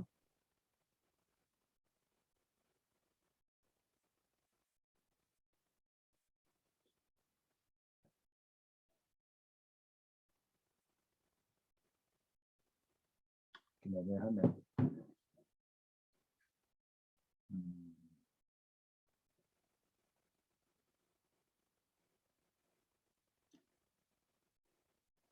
그러니까 지금 뭐 이게 위험하니까 뭐 좀 개선돼야 되겠다. 뭐 유형별로 개선해야 되겠다. 이렇게 쓰면 이렇게 하면은 뭐 당연한 얘기 하네. 또 이렇게 나온다. 이렇게 된다고요. 아이 뭐 당연한 얘기네. 어.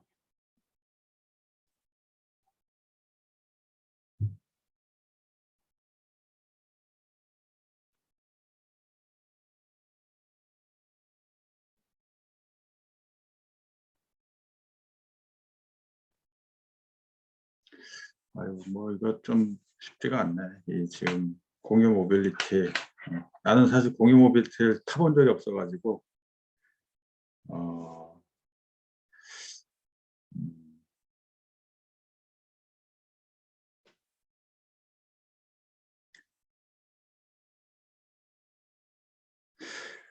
좀 더 생각해 봅시다. 이거 좀 생각해 보고 아까 뭐 핫스팟 공간 군집 분석 뭐 이렇게 한다고 방법론에서 이제 이런 얘기를 했는데 이거는 어떤 관련이 되죠? 이 핫스팟 분석하는 거랑 저희 공유 모빌리티 환경 분석하는 거랑 그러니까 지금 대충 그 보면은 뭔가 그 설문을 통해서 하는 그런 내용이 하나가 있고 그리고 사고 데이터를 가지고 핫스팟 분석하겠다는 것 같은데 어 근데 이런 지금 이 여기 그림에 나와 있는 이 정도 해상도의 굉장히 광역적인 분석을 가지고는 거기가 왜 사고가 많이 났는지 알 수가 없잖아요. 굉장히 좀 디테일하게 들여다봐야지 사고가 왜 났는지를 알 수 있을 것 같은데 음. 그 핫스팟 분석하면은 뭐 어떤 걸 찾아낼 수가 있지?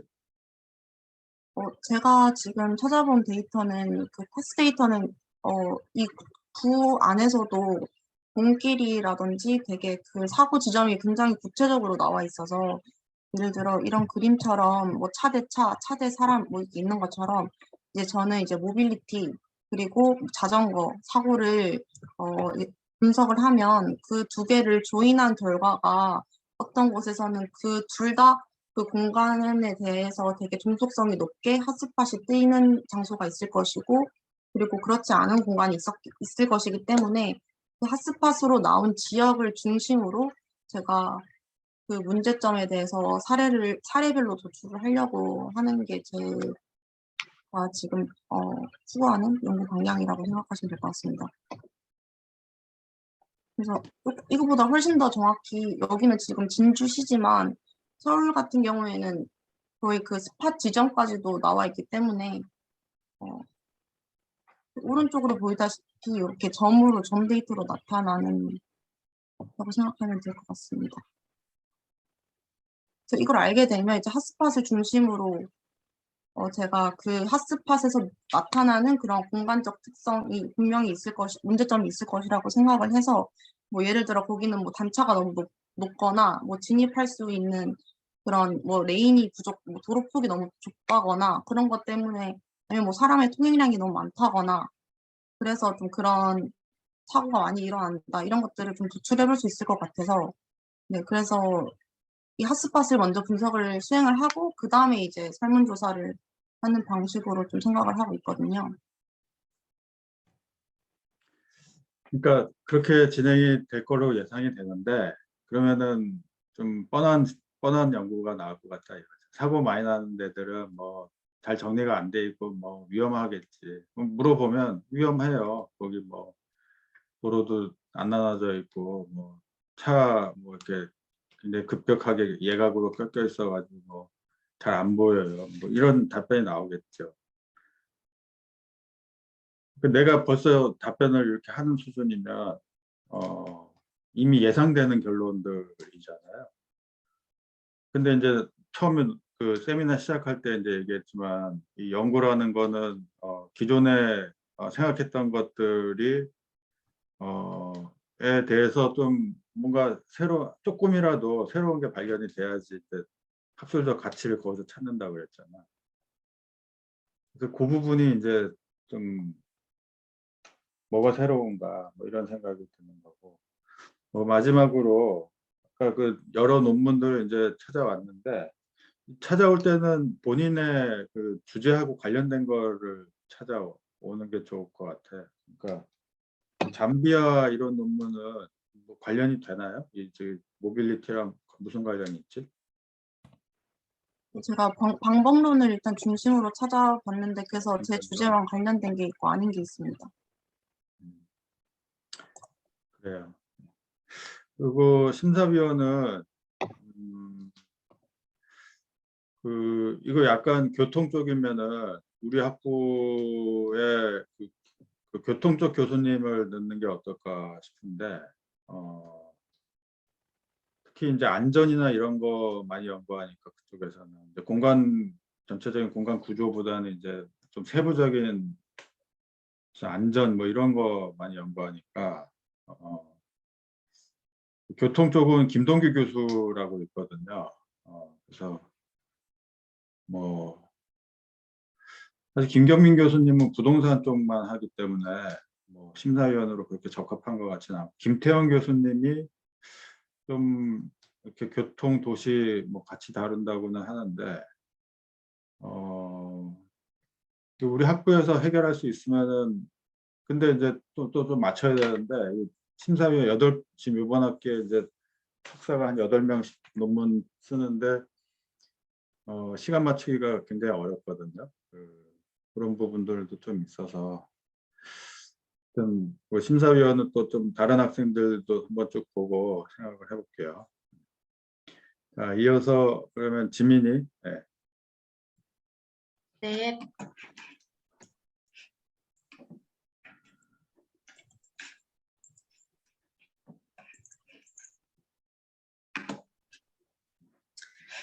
네, 발표 시작하겠습니다. 저는 연구 주제를 좀 고민을 하다가 교통카드 데이터를 통한 오피스 번역관 공간구조 변화 및 영향 요인 분석이라고 잡았는데요. 교수님, 근데 제가 이거를 좀 많이 고민을 했던 게 원래는 달랐는데 말씀을 좀 드리자면 다 같은 이제 오피스 번역이지만 제가 생각했을 때는 시기에 따른 환경적이나 사회적 조건들로 이 연도별로 중심이 되는 오피스 번역이 달랐을 것 같아요. 그러니까 뭐 매년까지는 아니더라도 예전 1995년에는 종로였다가 중심이 되는 오피스 번역이 2000년도 이후부터는 그 강남으로 됐다가 이제 현재는 여의도가 아니라 판교 쪽으로 이제 넘어왔다고 저는 이제 봉실률로 가지고 생각을 했었는데 그래서 이제 원래는 금융권에서 빈번히 이용을 하는 퀵 서비스 업체들의 그 이동 경로를 통해서 그 데이터만 뽑아낼 수 있으면은 오피스 번역관의 중심성 변화를 볼 수 있겠다 이렇게 이제 생각을 했었는데 아무래도 그 주변의 선배들이랑 또 얘기를 하다 보니까 그 퀵 서비스 업체 이동 경로를 제가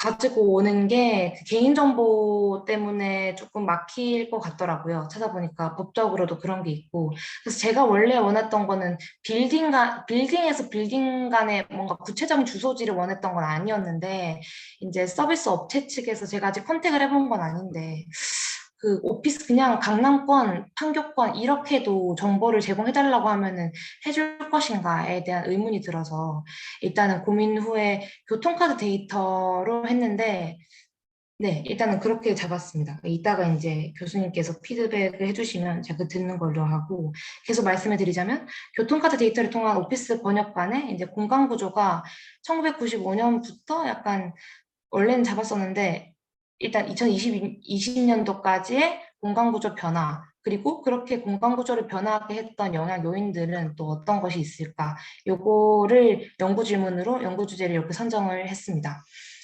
일단 뎁스가 낮은 거는 저도 조금 알 것 같기는 한데 예상 결론부터 보자면 안 그래도 앞선 친구들이 얘기했을 때 피드백에서 저도 좀 똑같은 피드백을 받을 것 같긴 한데 1번으로는 2000년부터 2020년 동안 교통카드 데이터를 통한 오피스 권역간 공간구조 변화를 분석하는 결과로 오피스 권역간 결절점들이 시결적으로는 약간 동일할 것 같아요. 근데 약화된 결점점이 있고 강화된 결절점의 차이를 보일 것이다. 까지가 약간 너무 약간 낮은 뎁스라고 생각이 보였고, 즉 오피스 권역의 흡인력이 권역별로 그리고 연도별로 상이한 차이를 보일 것이다가 첫 번째 예상 결론이었고요. 두 번째는 이 결절점들의 연결 중심성, 근접 중심성, 위세 중심성 등등의 지표를 분석한 결과 이제 어떤 지표를 제가 뽑아서 선정을 할지는 지금 고민을 하는 중이라 이런 지표를 분석한 결과 어떤 결절점이 지배적이고 중심적인 역할을 하고 있는가를 파악하고 오피스 권역과 연도별 중심지 계층성을 분류하고자 합니다. 그래서 이제 아까 말씀드렸다시피 종로 오피스 권역의 중심성이 2000년 이후로부터는 강남으로, 최종적으로 현재는 판교 오피스 권역으로 옮겨갈 것이다가 제 그 결론이고요. 그 두 번째 예상 결론이고요. 이건 이제 공실률을 제가 봤을 때 이렇게 판단을 했던 거라서 이렇게 나올 것이다라고 예측을 하는 부분입니다. 3번으로는 이제 마지막으로 왜 그럼 이런 공간구조 변화를 이루게 되었을까를 생각했을 때 오피스 권역 간 중심성 변화를 보이는 이유는 약간 IFC나 SFC 같은 대형 프라임 등급 오피스 빌딩들의 실질 임대료 상승 이런 것들로 영향이 가장 크게 작용을 해서 아마 구조 변화가 일어났지 않을까 하는 생각이 조금 들었습니다. 반복론은 제가 많은 걸 해오지 않고 요거 하나를 그래서 제가 해왔는데, 사회 네트워크 분석을 통해서 공간 구조를 하신 분들이 꽤나 세밀하게 연구된 논문들이 많더라고요. 그래서 요거를 봤더니 이 정의는 네트워크를 구축할 때 결절점 간의 상호작용이 이루어지는지와 실제로 두 결절점 간의 유동량 규모를 정확하게 반영하여 각 결절점의 중심성을 측정할 수 있는 분석 방법이라고 이제 정의를 받습니다. 그래서 총 결절점의 수가 시간이 지나면서 달라질 수도 있고, 그 결과가 네트워크는 관계적 특성에 따라 특정한 패턴을 보이게 되는데, 이러한 형태에 따라서 분석을 할 수 있는 방법들이 되게 달라진다고 제가 이제 읽었습니다. 그래서 결국에는 결절점과 연결선의 구조적 역동성을 분석하는 분석 방법이라고 말씀을 드릴 수가 있겠고요. 잠시만요.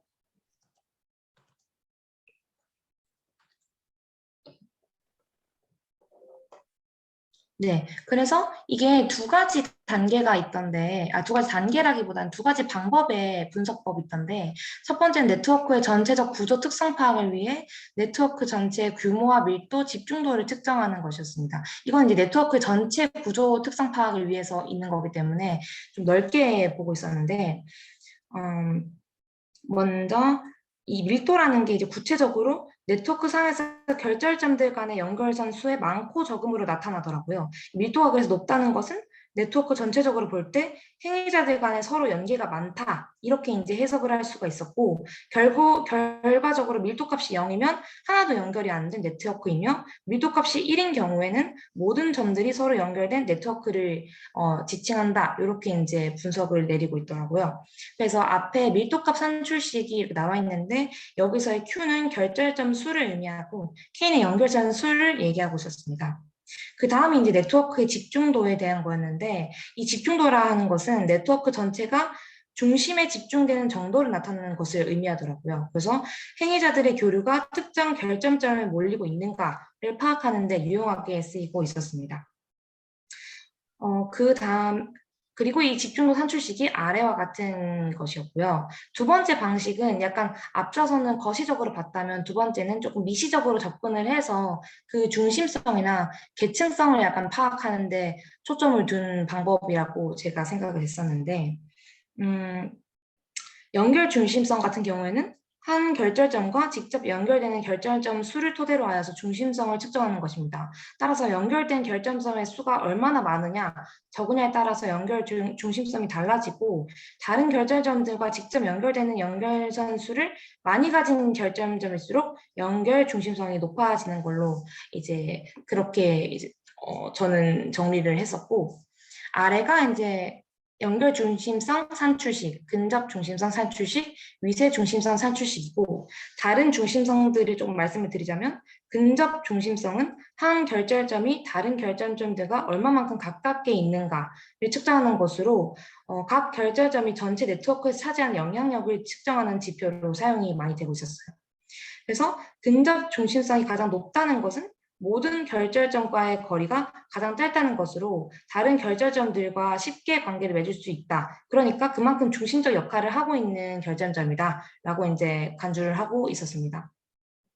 마지막으로 미세 중심성은 사실 네트워크 분석에서 가장 중요한 지표라고 예상이 돼서 이거는 무조건 제가 이제 이 분석 방법을 쓴다면 사용을 할 산출식인데 요거와 같은 경우는 자신과 연결되어 있는 상대방의 중심성도 고려를 해서 측정을 했어요. 그러니까 무슨 말씀이냐면 연결된 상대방의 중심성과 두 결절점 간의 유동량이 가중치로 고려가 되기 때문에 중심성이 높은 결절점과 연결되어 있거나 유동량이 많으면 이 미세 중심성이 굉장히 높아지더라고요. 그러니까 주변의 영향력이 상대적으로 높은 결절점들과 연결되어 있는 경우에 자신의 영향력을 증가시킬 수 있는 기회를 가진다. 이런 걸 이제 반영해주는 지표라고 저는 정리를 했습니다.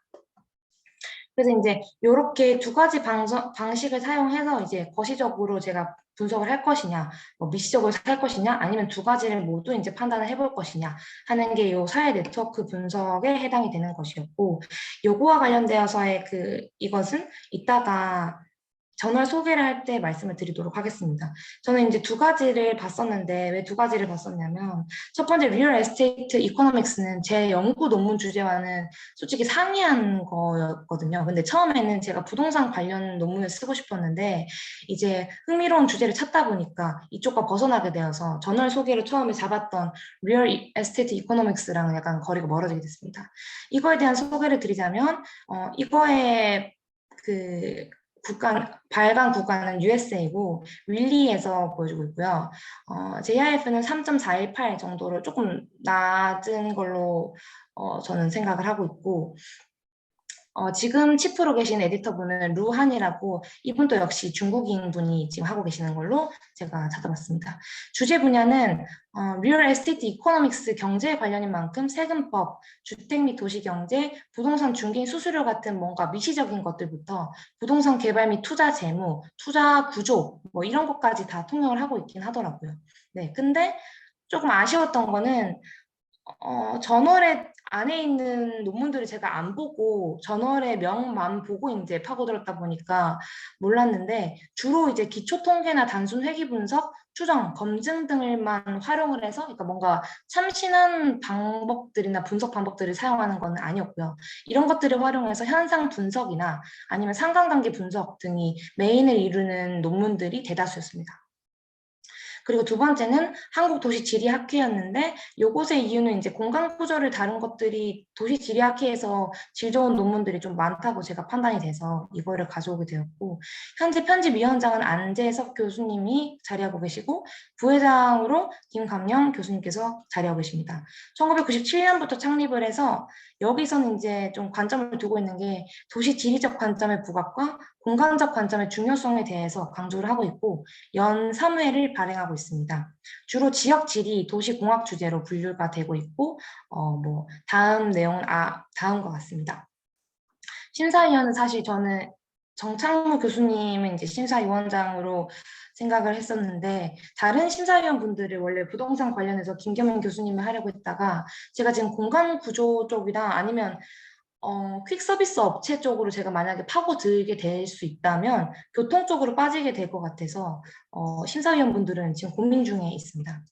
그래서 이 저널 소개 관련돼서 몇 개를 말씀을 드리자면 리얼 에스테이트 이코노믹스부터 먼저 하나 보여드리자면 약간 다 비슷하게 기초 통계나 회귀 분석을 돌렸었는데 잠시만요.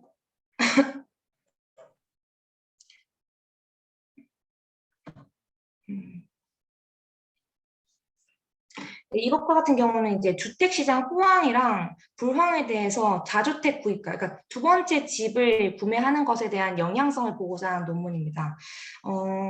그리고 이제 이거는 아까 말씀드렸다시피 기초 통계, OLS 단순 회귀 분석과 중점적으로는 2SLS 추정 방법을 활용을 하였고 독립 변수에 대한 다양한 해석을 붙여서 데이터 자체가 좀 차별성을 가지게끔 한 특징이 있었습니다.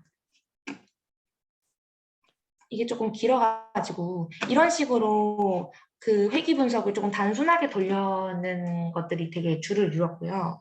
제가 말씀으로 좀 길어서 드리자면 결과적으로는 이제 두 번째 주택 구매 비중이 큰 지역이 타 지역보다 강력한 주택 경기 호황과 불황을 겪는 것으로 이제 이 연구 논문에서 나타났습니다. 이 논문에서는 근데 두 번째 주택 구매 사유를 다른 게 아니라 휴가를 위한 별장 구매로만 보았어요. 그래서 휴가 지역에 위치하는 별장에 대한 수요 증가가 결국 주택 경기의 급격한 호황과 불황으로도 이게 이어지더라 하는 것을 이제 그 수치적으로 보이고 있었고, 주택시장 호황기 동안 휴가 지역 별장 구매가 시작되었음을 또한 밝히고 있었습니다. 다만 근데 이거 제가 마지막으로 읽으면서 봤던 거는 휴가를 위한 별장 구매 측면만 보았기 때문에 두 번째 주택 구매 영향도 전체를 보지 못했다는 한계를 가지고 있는 그런 논문이었습니다. 그래서 굉장히 길기는 했는데 거의 전부가 이제 OLS 회귀 분석이나 2SLS 등으로 이제 그냥 판별이 났었고요. 요 데이터들을 이제 잘 정리해 놓고 요것들이 기초 통계량이 어떻더라. 그래서 뭐 이런 변수들 영향성이 좋더라. 뭐 이런 것들은 굉장히 잘 정리가 되어 있는 논문들이었습니다. 네. 요게 이제 리얼 에스테이트 이코노믹스 관련된 논문들이었고, 제가 이제 봤던 네트워크 분석을 잘 활용한 논문이 이 논문이었는데 2006년에 있었던 거라 가지고 조금 예전 거라고 생각이 되긴 했어요. 잠시만요.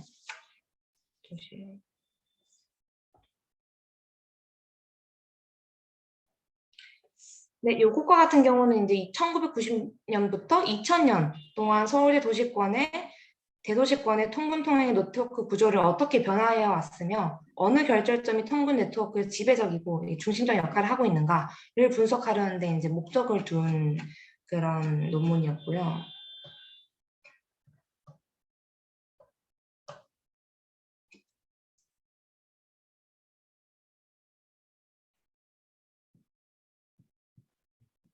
그래서 이제 이분이 처음에는 본인이 이제 그 유입과 유출 통근 통계량을 분석을 해가지고 돌린 상위 15지역을 바탕으로 통근량과의 관계를 좀 실증적으로 처음에는 확인을 해봤어요. 그리고 상관관계도 확인을 해보고 그런 다음에 이제 이러한 유입, 유출, 통근 네트워크 구조를 변화를 한번 보았고 그냥 더 거시적으로 그리고 구체적으로 보았을 때 이러한 연도별로 약간 5년 단위 정도의 서울대 대도시권의 통근 네트워크 구조의 변화를 이분들이 보았습니다.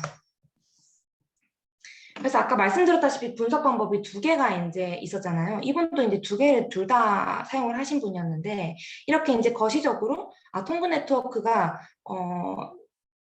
시각적으로 봤을 때 이런 식으로 달라지더라 하는 걸 본 후에 이 수치적으로 나온 것들을 기준으로 결절점과 연결수의 변화를 먼저 보고 아까 말씀드렸다시피 첫 번째 분석 방법인 밀도와 집중도 등을 보고 두 번째로 이 연결 중심성들의 민감도나 아니면 연결 중심성 그리고 위세 중심성 등이 서로 상관관계가 있는지 등등을 보았습니다.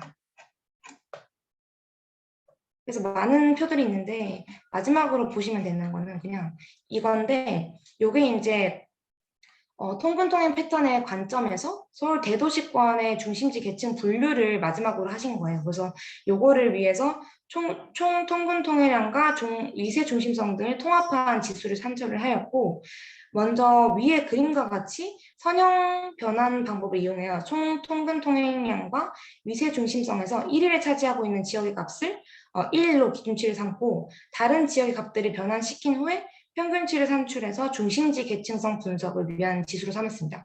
그래서 첫 번째가 확실히 이때가 2000년까지를 봤다 보니까 2000년대 계층이 가장 높았던 게 강남구였고요. 두 번째가 이미 이제 성남이 이제 들어가기 시작하면서 요 판교권대가 진입을 시작하지 않았나 하는 생각이 들었습니다. 그래서 3순위, 4순위, 5순위까지 이분은 오피스 권역이 아니었다 보니까 조금 구체적으로 구단위로 본 논문이라서 이런 식으로 결과가 값이 나왔다고 볼 수가 있겠습니다. 요게 일단 저는 사회 네트워크 분석으로는 가장 제가 주의 깊게 보고 알아듣기고 편하고 되게 쉬웠던 논문이 아니었나 해서 많이 보았고요.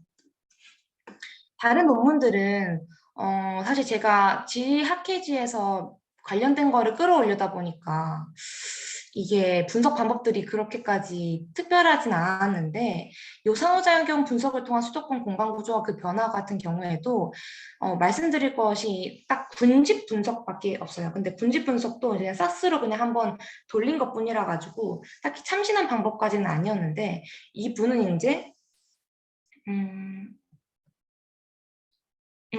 이분의 그거 특별한 방법으로는 이제 지역 간의 연계성에 기초를 해서 소권역으로 이제 구분을 해서 군집 분석을 실시해가지고 1995년도에는 뭐 어떤 것들이 이제 군집을 형성을 하였으면서 2005년대 되면서 어떻게 변화였더라 이런 변화 과정을 그냥 봤다는 거 하나가 기존 그 전에 있던 논문들과 차별성을 두었다는 점이었던 것 같습니다.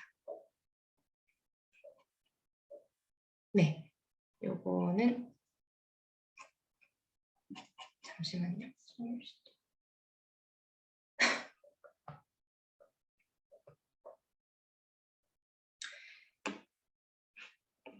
네, 저는 발표를 여기까지 하도록 하겠고, 교수님께 아까 여쭤봤던 그 질문들에 대해서 피드백을 상세히 해주시면 감사할 것 같습니다.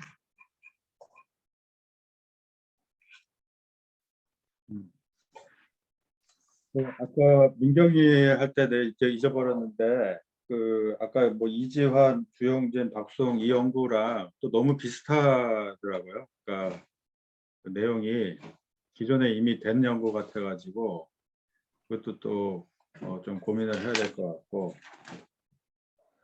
진민이 같은 경우는 진민이가 딱 내 마음에 들게 지금 예상 결론을 써왔는데 예를 들면 이거예요. 여기 지금 방가로 2에 예를 들어서 EX라고 써 있는 거 있잖아요. 종로 오피스 권역의 중심성이 2000년 이후로 강남으로 최종적으로 판교 오피스 권역으로 옮겨갈 것이다. 내가 원하는 그 결론, 예상 결론이라는 게 이런 거예요. 물론 연구를 해보면 이게 이렇게 안 나올 수도 있는데 근데 여기서 시작을 해야지 이게 이럴 수가 있겠구나. 근데 이거는 이 분석을 통해서 나온 게 아니고 직관적으로 일어나는 거고 기존의 뭐 정책이라든가 이런 도시에 대한 정보들을 이제 습득을 하다 보면은 이제 나오는 얘기거든. 물론 분석 결과 이렇게 안 나올 수도 있어요. 근데 시작점 여기서부터 시작해야 된다는 얘기고 나머지 학생들도 그 연구 질문이나 예상 결론을 쓸 때 이렇게 쓰는 걸 한번 연습을 해보라고요. 다들 각자. 근데 지금 이 내용은 뭐 많이 다듬어야 될 것 같아. 이것도 보면은 이거 너무 주제가 여기 연구 주제라고 쓴 내용은 뭐 아까 뭐 여기 뭐 선행 연구들에도 이미 많이 나왔던 주제이기도 하고 그래서 내 생각에는 코로나19를 좀 연동시켜서 분석을 해보면 어떨까 싶고 코로나19의 영향에 따라서 진짜 출퇴근 빈도가 많이 줄어들었는지 그리고 내가 좀 궁금한 거는 그 코로나19랑 공유 오피스 시장의 상관관계를 좀 추적을 해봤으면 좋겠는데 데이터에 잠시만요. 어차피 교통카드 데이터나 아니면은 그 공유 오피스의 추세 같은 것들을 데이터를 모아보고 정말로 코로나19 때문에 그 공유 오피스가 타격을 받았는지 일반 오피스에 비해서 네. 또는 그 공유 오피스로 지난학기에 이제 김현준 학생이 논문을 썼거든요. 근데 네네. 현준이는 조금 그 건물의 공간 구성, 그 평면 구성 이런 거 중심으로 썼는데 네. 한번 이거는 조금 더 광역적으로 네. 관점을 좀 다르게 해가지고 그래서 코로나19가 이 공유 오피스 시장에 어떤 영향을 미쳤는지 이동 패턴이라든가 뭐 그쪽으로 한번 좀 생각을 해봅시다. 여기 써 있는 건 좀 너무 넓은가요, 교수님? 재미가 없다고요. 네, 알겠습니다.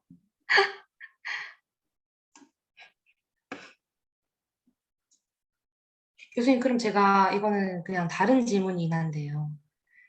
만약에 연구 결과가 중간에 이제 한번 결과를 파일럿을 뽑았는데 제가 중점으로 밀던 예상 결론과 정반대가 나오면 그때는 어떻게 해야 하는 건가요? 그거는 그거 자체가 의미가 있다고 저번 세미나 처음 시작할 때 얘기했잖아요. 죄송합니다. 못 그러니까, 들었는 것 같습니다. 그러니까 이게 논문을 쓰는 순서가 이게 서론이 있고 연구 방법론을 조사하고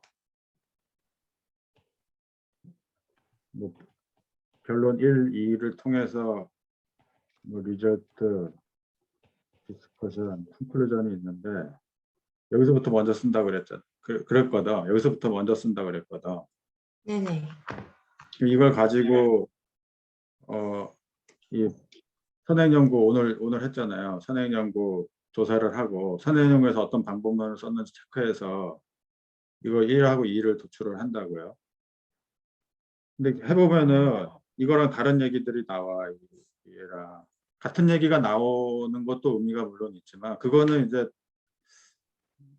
연구를 정말 많이 해본 박사급이나 돼야지 그게 정확하게 체크가 되지. 석사들은 이게 똑같이 만약에 이거랑 이 결론하고 여기 처음에 시작한 이 컨클루전하고 완전히 맞아 떨어진다. 그거는 오히려 우리 다중공존성이라고 그러잖아요. 다중공존성 관점에서 봤을 때 너무 뻔한 얘기를 시작한 걸 수도 있어. 거꾸로 얘기하면. 오히려 이게 그러니까 순서가 글 쓰는 순서가 어떻게 되냐면 이거부터 시작했지만 이거 쭉 써고 이거 다시 마지막에 다시 쓰는 거예요. 이 결론에 따라 가지고. 예, 이걸 다시 알겠습니다. 쓰면 제목도 다시 써야 되겠지. 근데 묻는 게 아니고 실제 논문을 이렇게 쓰는 거라니까. 이거 쓰고 이거 쓰고 이거 하고 이거 하고 이거 하고 다시 제목을 다시 정리를 하고 초록을 그때 다시 정리하고 그리고 나서 부족한 그 선행 연구들 다시 체크하고 이렇게 쓰는 거라고. 여기서 이렇게 쓰는 게 아니라고. 예, 알겠습니다.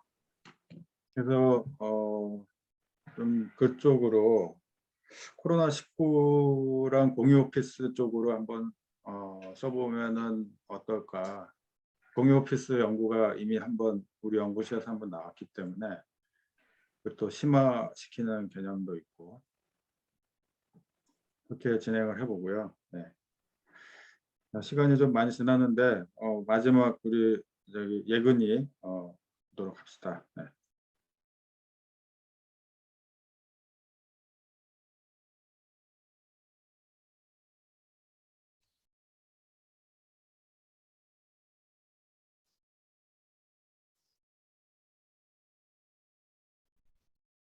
발표를 시작하겠습니다. 제가 현재 진행하고 있는 연구의 제목은 텍스트 마이닝을 활용한 스마트시티 계획 경향성 분석입니다. 본 연구에서는 SCI급 논문 자료를 기반으로 1차적으로는 스마트시티 계획의 핵심 키워드를 도출하고자 하고 연도별, 대륙별 핵심 키워드 분석을 바탕으로 스마트시티 계획 요소의 경향성을 파악을 한 뒤에 시계열적 흐름과 대륙별 특성에 입각하여 공통 요소와 차별적 요소를 추출해 볼 예정입니다. 1차 토픽 추출 후에는 토픽 간 연관성 분석을 통해서 토픽 사이의 연결성을 파악하고 해당 토픽을 기반으로 하는 도시 계획에 있어서 그 사업 간 연계성을 높이도록 또 보다 효율적인 스마트시티 계획을 제안할 수 있을 것으로 기대하고 있습니다.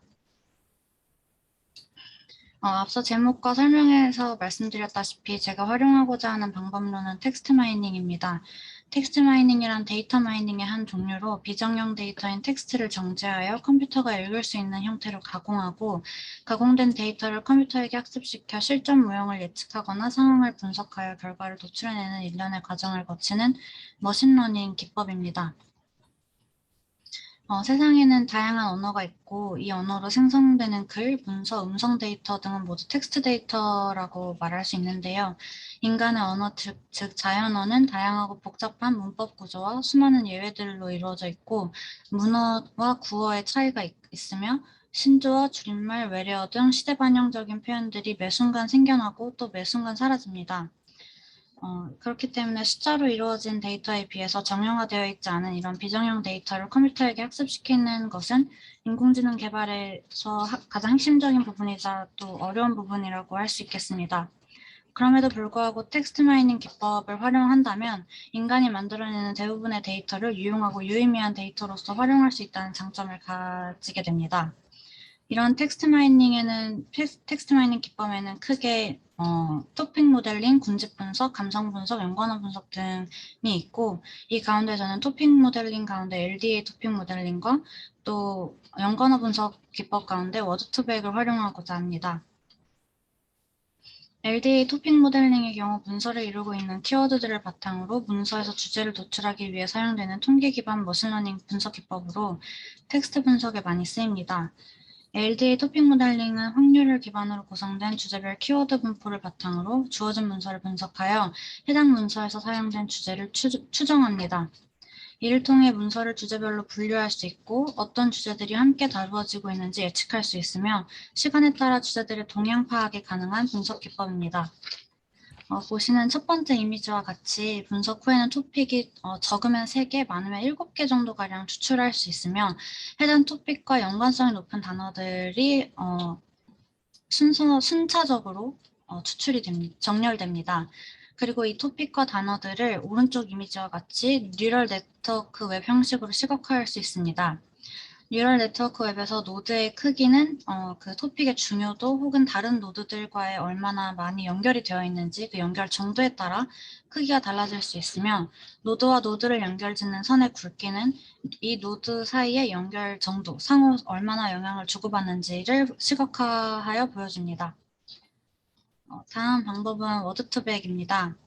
워드2백은 2013년 구글에서 제안한 비지도 학습형 머신러닝 알고리즘으로 하나의 단어의 의미는 그 단어 주변의 단어의 분포로 추측할 수 있으며 단어의 의미는 벡터 안에 인코딩할 수 있다는 가정에서 출발한 텍스트 추정 기법입니다.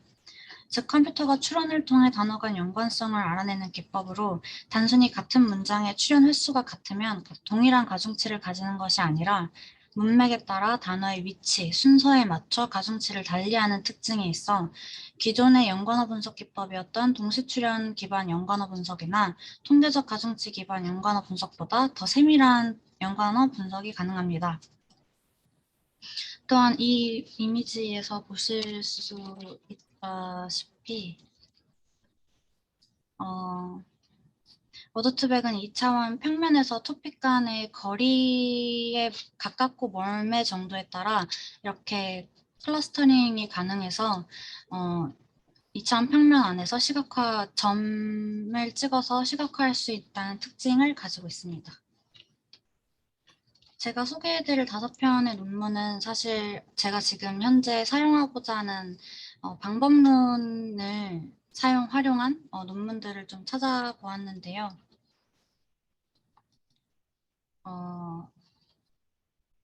일일이 다 말씀드리기에는 그냥 동일한 분석 기법인데 그냥 그 활용하는 데이터들만 달라지는 거라서 간략하게 말씀을 드리자면 5편의 논문 모두 도시에서 생성된 비정형 데이터, 뭐 예를 들면 뭐 시민 첨언 자료나 국가 및 지자체가 발행한 문서 혹은 웹사이트 자료, 혹은 이제 뭐 논문들 그리고 하이브리드 문서들을 기반으로 해서 LDA 토픽 모델링과 워드2백을 활용하여 분석한 논문들입니다. 컴퓨팅 관련된 저널이 아니고서야 예전에는 마케팅이나 뭐 커뮤니케이션 분야, 사회과학 쪽 분야에서 가끔 사용되던 기법들이 이제는 도시 분야에서도 국내 구분 없이 2000년과 2021년을 기점으로 해서 좀 많이 낯설지 않게 사용되고 있음을 확인할 수 있었습니다. 그리고 마지막으로 제가 선택한 해외 저널에 대해서 소개를 드리자면, 소개를 드리기 전에 지금 저는 LDA 토픽 모델링이랑 워드2백을 제 연구에 직접적으로 쓰이고 있는 방법론인 만큼 현재는 LDA 샘플 데이터 분석을 한번 마친 상태이고요. 워드2백 데이터 임베딩을 공부하면서 워드2백 샘플 테스트를 지금 하고 있습니다. 제가 활용하고자 하는 SCI 논문 데이터 3차원여 건은 크롤링을 마친 상태고 데이터 클리닝이 필요한 상황이라서 지금 데이터 클리닝도 함께 진행하고 있습니다. 마지막으로 해외 저널 소개를 드리자면 Sustainable Citizen Society는 2011년에 출간된 네덜란드 학술지로 현재 임팩트 팩터 7.587의 점수를 가지고 있습니다. 눈여겨볼 만한 것은 2017년을 기점으로 근 5, 6년간 임팩트 팩터가 꾸준히 우상향하고 있다는 점입니다. 치프 에디터는 파라보즈 야기가트로 캐나다 몬트리올 수재 콘코디아 대학 교수입니다. Sustainable Citizen Society는 환경적으로 지속 가능하고 사회적으로 회복력 있는 도시를 설계하고 이에 대한 이해를 촉진하기 위한 기본 및 응용 연구에 중점을 둔 국제저널로 저널의 스코프를 크게 4가지 분야로 묶어볼 수 있는데요. 그린 에너지, 저탄소, 폐기물, 지속가능성, 기후변화 등 환경에 관련된 분야, 오리지널 도시설계 계획 정책 등에 관련된 분야, 그리고 스마트시티 계획 설계 및 스마트 모빌리티 등 스마트시티에 관한 분야, 빅데이터, 기계학습, 인공지능 등 AI에 관련된 분야로 나눠볼 수 있습니다. 저널 스코프 설명의 말미에 기존의 클래식한 연구 방법인 실험 관찰 등의 연구뿐만 아니라 기술적 접근 등 즉 다양한 기계학습 및 딥러닝을 활용한 기법들을 사용하는 논문을 중요하게 보고 있다는 멘트를 남긴 것을 확인할 수 있었습니다. 감사합니다.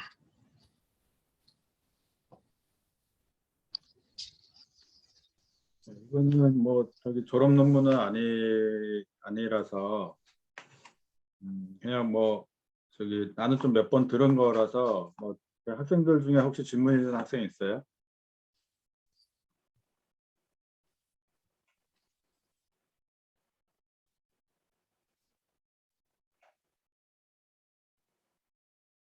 다들 배가 고픈가?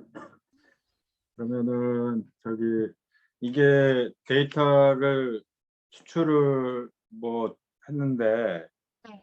어떤 데이터를 추출했는지라 네. 이게 그래도 명색이 좀 뭐 빅데이터 분석을 한다고 하니까 네. 그 문서의 수랑 그 텍스트 개수가 한 얼마나 돼요? 일단 논문은 웹 오브 사이언스에서 제가 앞서 말씀드렸던 제목에 포함되는 스마트시티 계획 경향성이라는 스마트시티 플래닝이라는 이 단어를 포함하고 있는 SCI급 논문들을 2017년에서 2020년 5개년 동안 발행된 논문들을 기준으로 수집을 했고요. 수집할 때 논문의 제목과 초록 그리고 이 게재된 연도를 같이 수집을 크롤링을 했습니다. 여기에는 2,938개라고 나와 있는데 제가 1월 말에 제가 이 데이터 크롤링을 할 때 다시 확인해 보니까 3,018개 가량의 논문이 크롤링이 되었고요. 지금 그 중간중간에 넣을 값들이 좀 있어서 그거를 빼내고 좀 솎아내는 작업을 하고 있고 한 일주일 정도면 할 수 있을 것 같고요. 단어의 개수는 제가 지금 정확히 파악을 하고 있지는 않은데 아무래도 논문 편수가 3,000편이 넘어가다 보니까 좀 상당히 많은 양을 수집할 수 있을 것 같습니다. 네, 교수님께는 일전에 한번 말씀드린 적이 있는데 앞서 선행연구에서 논문을 이제 크롤링을 할 때 대부분 2,000개에서 한 1,600개, 1,500개 가량의 논문들을 크롤링을 하는 걸 보고 3,000편 이상이면 충분히 할 수 있다고 생각했습니다. 두 번째 질문은 네. 이제 이걸 가지고 결국에 경향성을 보겠다는 거잖아요. 대륙별, 맞습니다. 연도별. 네. 그걸 어떻게 추적할 수 있죠? 우선 연도별 같은 경우에는 논문이 게재될 때 몇 년도에 게재됐다는 정보가 아예 뜨기 때문에 지금 5개년을 뭉뚱그려서 크롤링을 하긴 했지만 연도별로 분류를 해서 2017년도에 발행된 논문들에서는 이런 주제들이 나오고 이런 식으로 분석을 할 수 있고요. 대륙별 같은 경우에는 이게 도시 계획에 대해서 스마트시티 플래닝에 대해서 이야기를 하고 있기 때문에 논문 안에서 특정한 도시들이 언급되는 경우들이 굉장히 많습니다. 그렇기 때문에 전 세계에 있는 도시들을 정리해 놓은 그 분석 틀이 있는데요. 그거를 넣어서 이 논문들을 그 도시별로 분석을 하게 되면 논문 내에 등장하는 도시 이름과 대륙을 연결시켜서 분석을 하게 되면 저절로 대륙별로 도시를 나눌 수 있기 때문에 그런 방식으로 대륙별로 특성을 뽑아낼 수 있을 것 같습니다. 그래요. 그러면은 그렇게 진행을 해보시고 여기 창을 이제 닫아줄래요? 그러면? 네. 네, 오늘 이제 4명이 이제 저기 연구 주제 발표를 했고 그중에 뭐 오늘로써 아마 그 석사 논문 심사 받는 학생들은 이제 한 번씩은 다 발표를 해봤는데 지수가 아직 안 했고 다음 주는 뭐 설날이라서 이제 세미나는 없을 거고요. 그 다음 주부터는 여기 이제 논문 학기 아닌 학생들이 자기 연구 주제들 쭉 발표해보는 뭐 그런 시간을 가질 거고 지금 논문 심사 받는 학생들은 이제 오늘까지 나한테 한 번씩은 리뷰를 했는데 뭐 아직 날짜가 확정은 못 지었는데 한 2월 15일이나 16일쯤에 뭐 나한테 코멘트 받은 것들 있잖아요. 저기 석사 논문 심사 받는 학생들. 그 학생들은 2월 15일 또는 2월 14일 요때 2월 15일에 지수가 하게 돼 있거든요. 그래서 14, 15, 16일 이 3일 중에 하루를 날을 잡아서 이제 보완한 내용을 다시 한번 쭉 나랑 볼 거예요. 그래서 그때는 이제 논문 심사 받는 학생들만 참여를 하면 되고 그때 정리된 걸 가지고 뭐 그 다음 주나 해서 예비 심사를 진행할 거니까 그리고 그 2월 14, 15, 16 요 주 나랑 그 워크숍이라고 부릅시다. 논문 워크숍. 워크숍 때 그 심사위원을 이제 확정할 거니까 그렇게 준비를 해주기 바래요. 네, 그래요. 그래서 오늘 뭐 세미나는 이걸로 마치고요. 여기 지민이 있나 지금? 네, 있습니다, 교수님. 지민이 저기 뭐 어떻게 취업을 했어요? 어떻게 됐어요? 아직 그 투혼사라고 자격증 공부 중인데